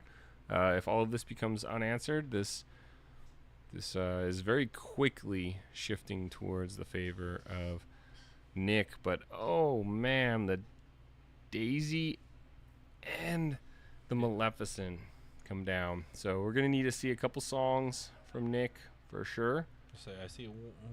Yep, there's. There's the 1 jump. And we know he has Mother Knows Best in his hand as well. Oh, 2 Muses, so we send both Both of of those them. back. 4 for the bell. Oh man, this is not looking great. 3 for a fishbone. He's gonna fishbone, and then is he really gonna draw up on? Yep. Wow. 1, 2, 3, 4, 5, 6, 7, 8. Wow. What a play. And he just refills his hand, and really there's not much Amir can do here. I feel like he would need to get 6 lure in this turn. So he's looking at 2 for the goat because he has a Donald in hand. And then he can get 2 more. The question is, does he have 2 wisdoms in hand? But he doesn't have enough for 2 wisdoms. Oh, he does if he inks. Does it. So that goes to 16. I think he's trying to. Oh no way! Is he going? Let's see. Did he have yes, one in hand? Yes, he already had one in hand. Yep. Oh, my God! goodness. Yes. What a game! Holy crap! Smokes! I'll say. I yeah. thought for sure Nick I saw had the that one, but then he drew into that second one, popped off. Wow! With Holy the cow. Chromacon. Talk about it. I mean, it. I think we said it in another match. You know, having 4 goats, top decking a goat is insane. But now you have these this other card in here, the knowledge and wisdom, and it's not. Yeah, now there's 8 of those cards really that you top deck for the win. Wow, what a crazy finish there to that game too. And congrats to Amir going on to the finals. So we will see him again in the next round. But we're going to take a quick break here to go find out what's going on with the other quarterfinals match, and we'll be right back to bring you the finals.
All right, guys, we are back for our grand finals here. What a tournament, right, Andy? Absolutely. This has been exciting. I thought for sure that we were going to see the Baja Blast pull ahead in that last one, but the top deck of the Knowledge and Wisdom was absolutely insane. What a rough kind of thing going on there. Yeah, unfortunately. Well, we've got our finals here. It is Amir with the Amber Amethyst versus Andy with the Blue Steel.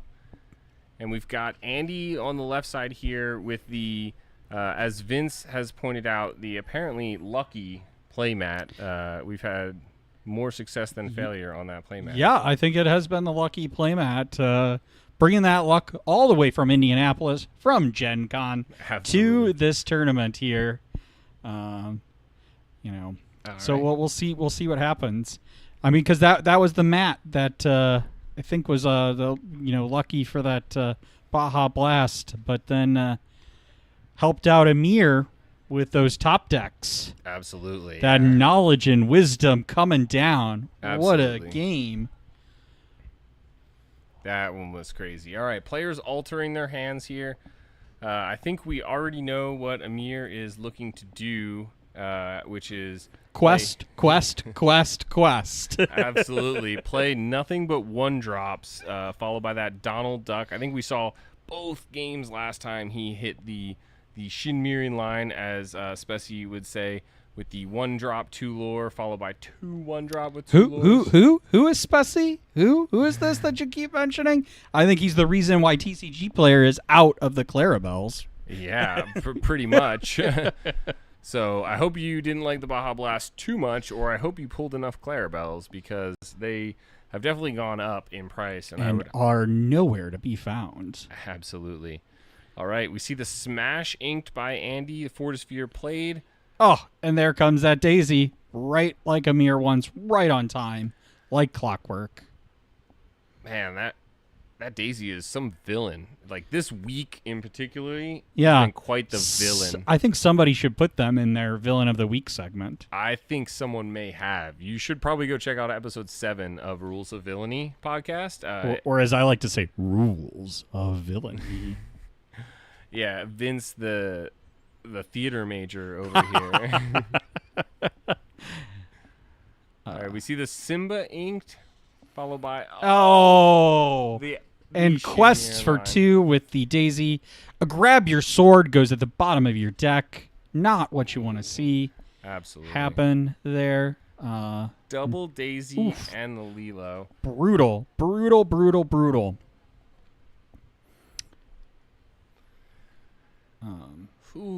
All right, so let's see what Andy can do to answer here. He does have a Tipo on the board.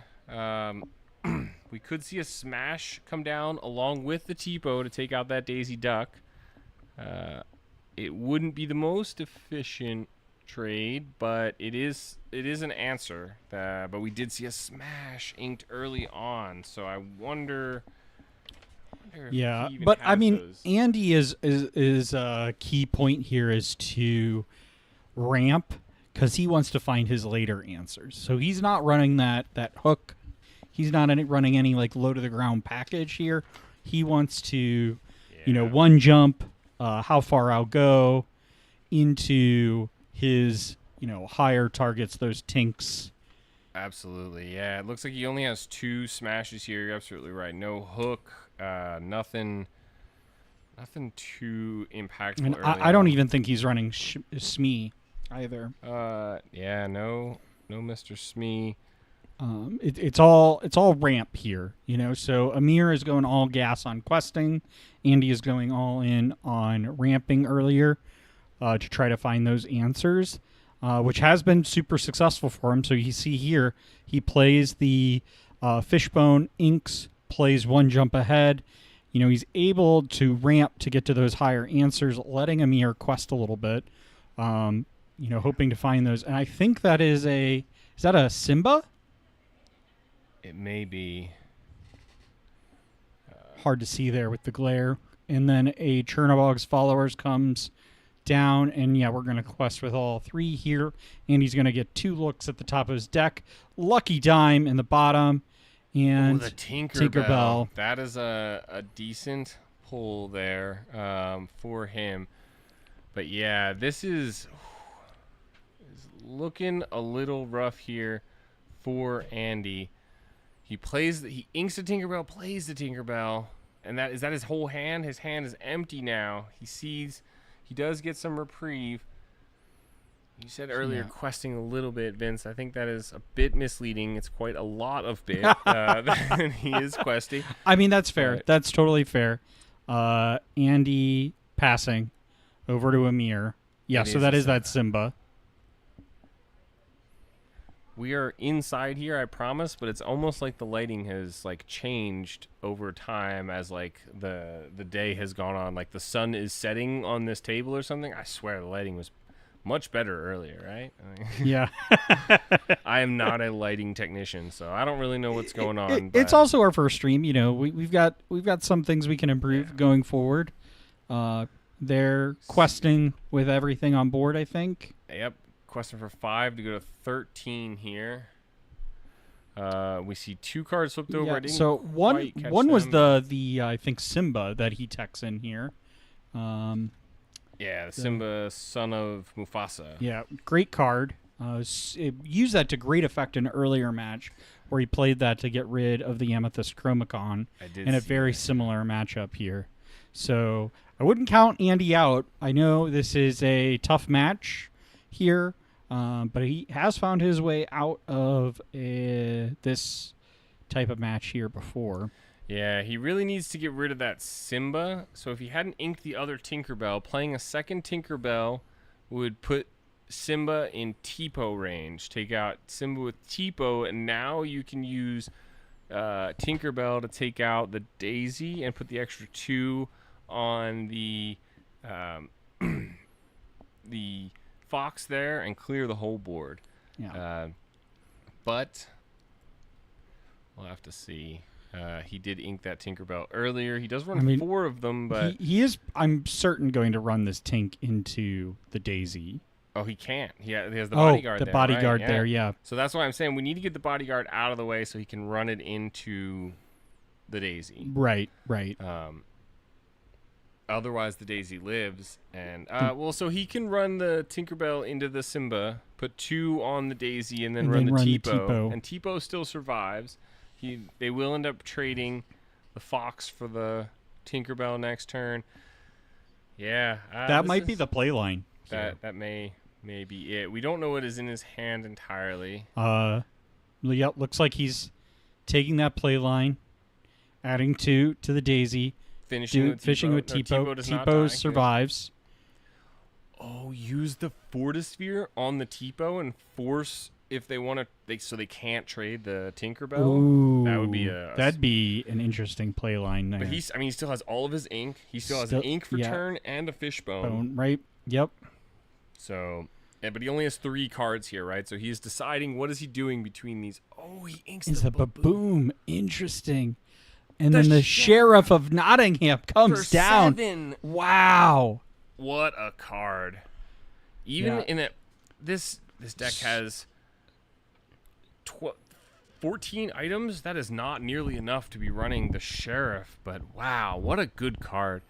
I personally played with that in a red blue items deck at locals this past Thursday, and let me tell you, playing a 9 cost card with 4 lore, a 5/9 for absolutely nothing was definitely one of the greatest feelings Right. as a Lorcana player. Like, wow. Well, with that deck, you're playing dozens Yes, of yeah, items. 25 plus items. So, yeah, that was my point. Like, playing that card is great, but there's quite a few too few items, if you will, I think, for him to be playing that. But I mean, at this point, he's able to get it down, and it is certainly pressuring Amir.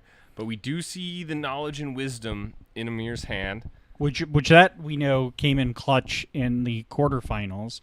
Top decked it, 2 of them for the win of the game. Fuddled the Tipo to Interesting. trade with the Tinkerbell. That's good. He still needs to answer that Sheriff of Nottingham, though. I think that is going to be rough. I think that's going to be hard to do. Also, that Sheriff of Nottingham, when it quests, can give support to other characters. So basically, Andy has all characters in his deck that are going to be able to answer Amir's characters pretty easily. So plays Fishbone for that draw. He plays the Hiram. Yeah, They have the Hiram. Banish the Fishbone. Grab Thank some you. extra cards. He's looking ideally to try and remove this Daisy. The longer or the more he can continue to remove these threats before they get to have any sort of answer, the better off he is, because I really don't know that 4 here and then 6 to go to 10 and then maybe. Yeah, so he's questing with the Sheriff, gets on board, goes to 4.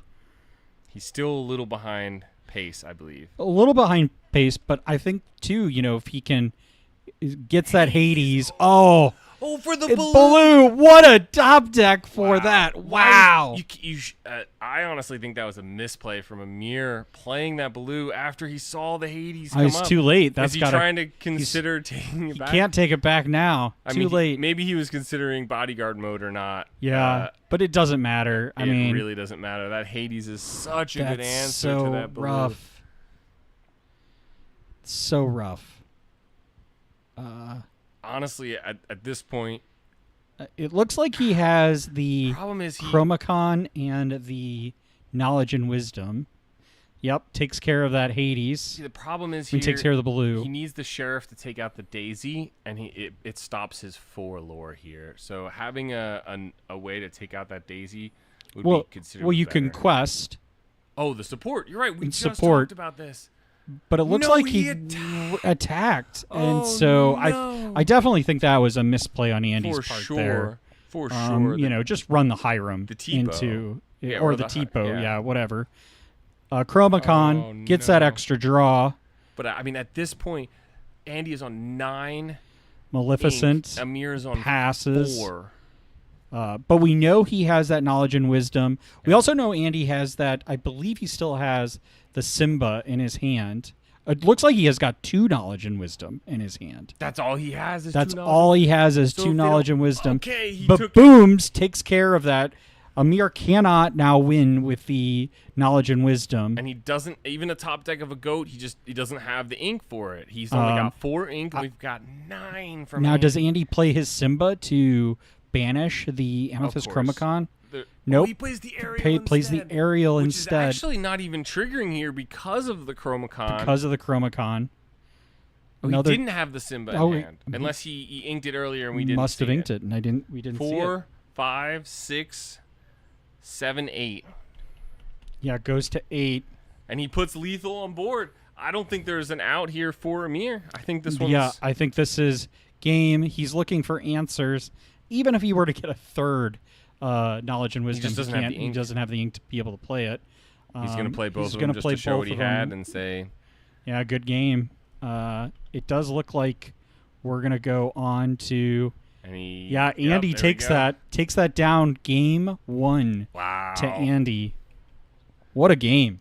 All right. Well, now we get to see Amir on the... Oh! And someone just pointed at the Sheriff and told him his misplay, basically, of the support. I think that's what's happening. Yeah. He could have supported and gotten 4 more lore there. It ultimately didn't matter, right? But always good to learn from your mistakes. It's always hard when you're at the table it's easy when you're watching these. Even commentators miss the plays too. For sure. But even when you're sitting at those top tables, it's easy to miss these triggers. It's easy to say, why didn't they do this and stuff until you're sitting there under pressure. You're playing for prizing. And stuff. And the only way you get better at this is by practice, by getting pointed out that those things are, the way how they work, and you learn from those mistakes. We've all been there. And honestly, hopefully doing this for not just for you guys, the viewers, and for our own enjoyment here and love of the game, but hopefully these players are able to go back and watch this VOD and maybe learn from some of the misplays. I know I was talking with Nick after his match last round, and he was talking about some of the plays he could have made instead and how he was, reflecting on them. And I said, you can go back and watch the stream and sort of revisit that and see what it is that you can do. Well, I made a judge call on that match because he played the how far I'll go, and he put a card on the bottom of his deck instead of into the inkwell. Yeah, we saw that. And so, unwound the match to give him that extra ink into the inkwell exerted. But Amir, again, with his ideal playline, we see a goat. He drops the goat out of his hand. Oops. Some people out there would say, that's what you get for shuffling your hands super fast. But not all of us can handle the nerves of the hot throwing down the two Lilos. The Shin Miri line again. Absolutely insane. But we saw Andy be able to take care of it last game. And let's see. I'm telling you, I think Andy's right, actually, in this match. We had this debate going on, and I was talking with Ron on this, is that do you play with this aggro? Do you play 2-4 hooks, or do you play none like Andy's doing and ramp to your answers? And I think we're finding here that you play to the strength of the ink you're playing. Rather than trying to tech for these answers, it's like you're not going to win all the time, and rough. That's real rough. Speaking of all the time, it's probably this time because now we see another Lilo and another Maleficent come out. Does he skip inking? He just doesn't even ink, and he plays both of those. We see a Donald in hand, I think. So we'll see an ink and a Donald next turn. Another Baboom. The Baboom is really just trying to keep Andy in this game, but he can't. And it looks like Amir is at 6 here. You're right. He can't, but he's not building a board, so this is going to be really, really rough. But again, we saw this going back last. So the Piglet, that's rough. The one from the Ursula's Quest too. That's goes to 12. Yeah, I mean, you talk about this being that coin flip deck. We've talked about this, and I think this is one where it's clear. I think Amir is winning the coin flip here. It is certainly looking like that for sure. But the problem is like Andy, yeah. So I think Andy's just saying he doesn't have an out here. So Amir's going to take this one. We're going to game 3 in the final here at Grapes in St. Louis. Just a reminder, too, to follow us on social medias. We're on Instagram and Twitter as X. Rules of Villainy. No, it's not X. It's never going to be X. It's always going to be Twitter. I will die on that hill. But we're also banished on that hill. Yeah. We're also on Spotify and anywhere that you listen, Apple Podcasts, anywhere else that you listen to podcasts. So check us out. We just put out our 7th episode this past week. And if you want us to get us another mic, you can also donate on our Patreon. No, I'm just kidding. We don't have a Patreon. But we are here to help, and we'll be hopefully doing more of these streams in the future. Absolutely, yeah. If there's anything you want to donate to our podcast, donate a question, donate a comment. Let us know the stuff you want to see. We come up with ideas and things we want to do daily, and it's overflowing with ideas. Honestly, we love doing these things, but we would love to be able to do the ones you guys want to see more. Well, I tell you what, the chat has been just clamoring for more of the mayor, and I tell you what, if you want more of the mayor, you need to ask some questions, because he has his constituents corner with the Yes. with the mayor. So asking those questions in the stream or anywhere, whether it be on Twitter, He is- YouTube, you ask those questions and we will add them to our show. Absolutely. He is Lorcana's only, but also most approachable mayor, for sure. He may seem all high and fancy with his, curly wig that he wears, like a... Yeah. We need to get him a It's top real. hat, though. We do need to get Yeah, him he needs a top hat. He'll like look the- even less approachable with the top hat, but I assure you he's the nicest guy. in I will Lorcana. tell you though, he needs to start signing those Triton's decrees He as the does. mayor's decrees. Well, the more he signs, he's tanking the value, right? So No, I say they go up in value They the go more up, he the more signs. there They- are? yeah, Okay. because it's. I mean, as you say, jank card. He's got to write a number on each one that he signs, so it's like serialized. He'll serialize and autograph your Triton's decree. Yeah. Sorry, I was looking at Andy's lore over here at 0, and I thought we'd already reset them, but I realized that was just the unfortunate aspect of playing against So aggro. inking that Simba, playing popsicle. The mayor just peeked into the back here. Giving was us like, some dirty looks. yeah, All right, we what you see the doing? castle go down in the ink and the Maleficent come out to play. All right. So definitely, I think Amir's probably doesn't have the key line that he wants, but we'll see. Turn 2 is always the key here. One jump, Andy trying to. Inks the Chernobog's followers. Oh, he does. Oh my gosh. Oh no. Oh no, okay. nope. So yeah, so quest for 2. I mean, if you're Andy, this is, I think, okay. You're fine. You're like whatever. One lore. Yeah. And none of them are daisies. Yeah. No.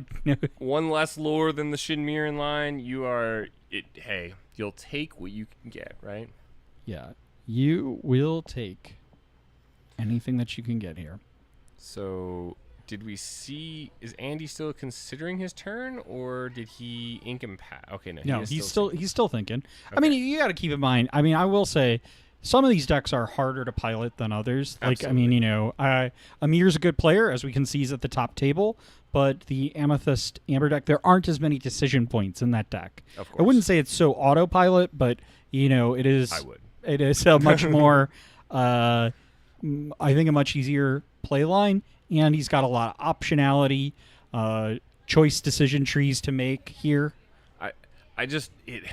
You say it's not autopilot, but if we were to go back and run the numbers on this, I feel like 84% of the cards Amir has played are Maleficent or Lilo or Daisy. Like, it's just, what do I do?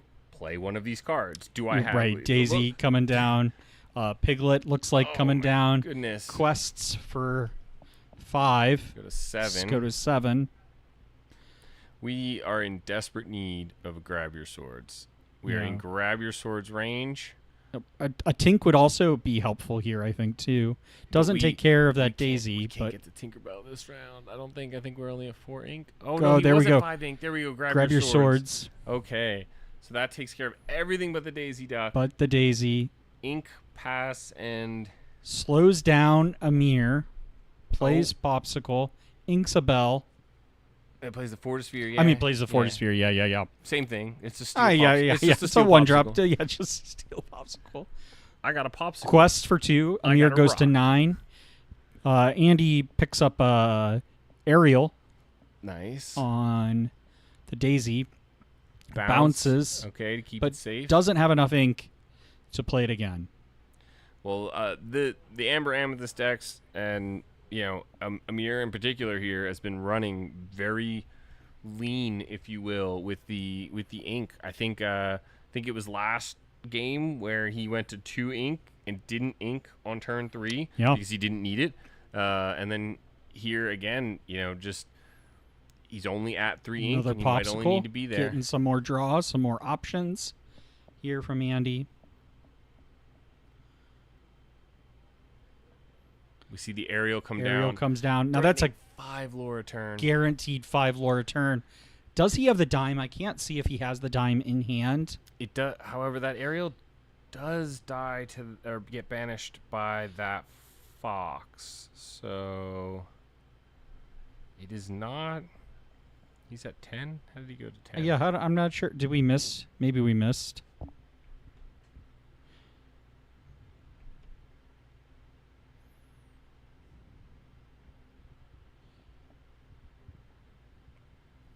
Yeah, I'm not too sure.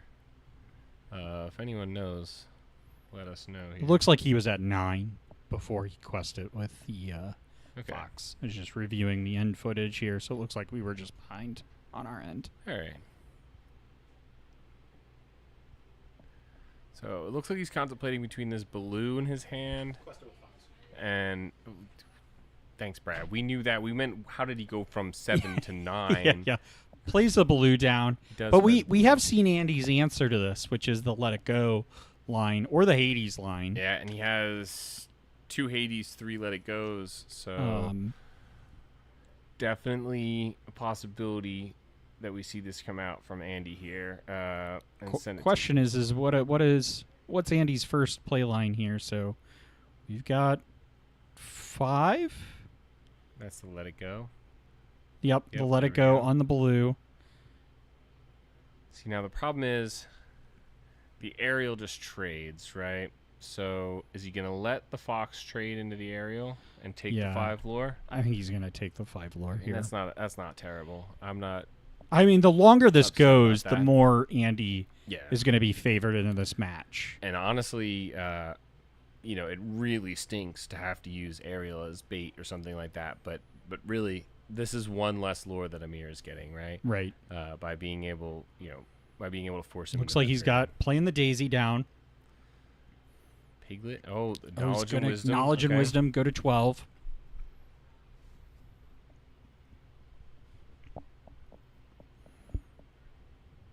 All right.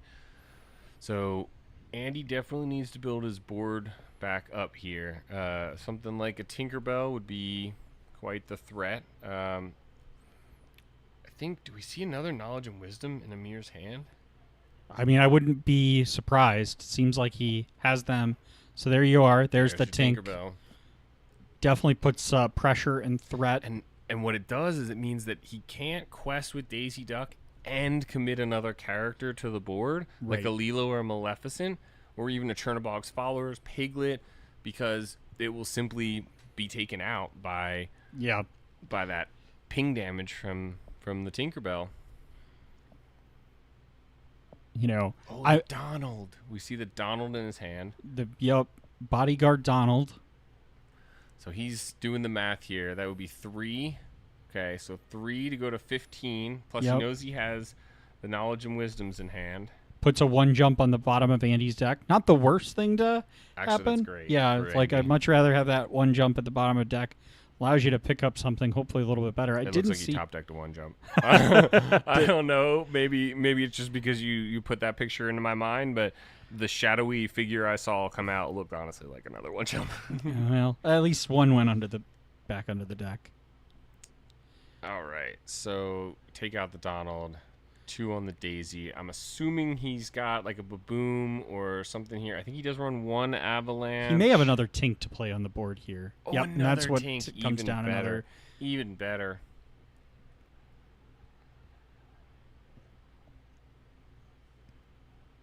Oh, he's gonna. I think that's smart there. Heal Yeah. the Tink.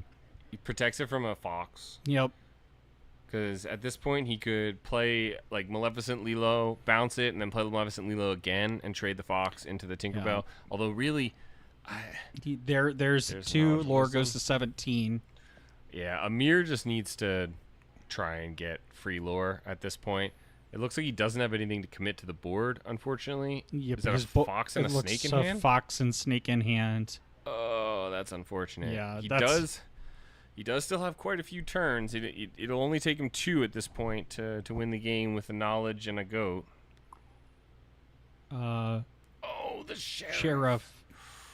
And we saw that came in clutch. So we see. So we're at quest- 9. Oh no, this is Chromacon Chromacon. come down. Getting some extra. The Pinocchio. Pinocchio. And he threatens lethal. Threatens lethal So we with need the to see the Pinocchio. Do we see an answer from Andy? I mean, the Hades would do it here. Baboon. Hades, Let It Go, Baboon. I mean, literally any of his Another removal, Tink would do it, Yeah, although I he- don't he know ha- if he has another. Any of his removal here is available as an option. There we There you go. go. The The Baboom Baboom comes in. I think that puts the game away for Andy here because the Amir relore- doesn't have any answers. He doesn't. And have enough ink to honestly, get if the relore. Andy can plays another He had Tink. another Tink anyway. Wow. So that's 8. Yeah.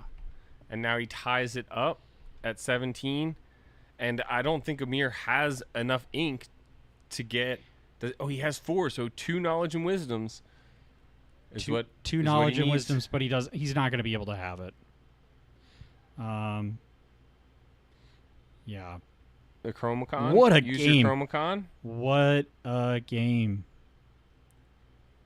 You're right. Yeah, he's got the Chromacon tap, but he has not used it this Right. turn. So use that first. Absolutely. Okay, inks the fox.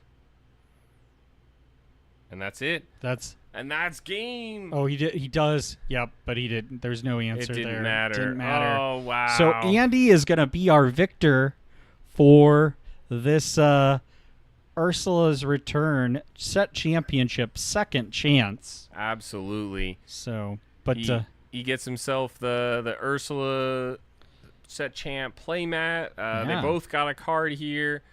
That's awesome. We'll have to maybe we'll have them on the podcast or something. yeah, we should. We might also need to. There was a lot of folks that really like that Baja Blast deck. We Yeah. might have to invite Nick on the pod at some Absolutely. point to discuss that. But thank you all for tuning in. We couldn't do this without the support of all of you, and thank you, Andy, for Absolutely. everything you've provided. What a great thing for you to give back to the community with like this. So we really appreciate it. And we thank everybody for coming out. I know some people left a little disappointed, but I hope folks had fun at the end of the day. And I'm glad they came out, enjoyed some food, enjoyed some good rounds here. It was a really, really great tournament. We got Brad here, got the Brad mayor. there. He did it. Hey. He did it. We made it. Yeah. And as always, the thing I'll say is don't forget to check us out again on our social media. We are on Twitter. I said. We're on YouTube. We're also on Apple Podcast and Spotify and anywhere you listen to your podcasts. And always drop us a comment. But I will say, and always, folks, remember the rules of villainy. Thank you so much.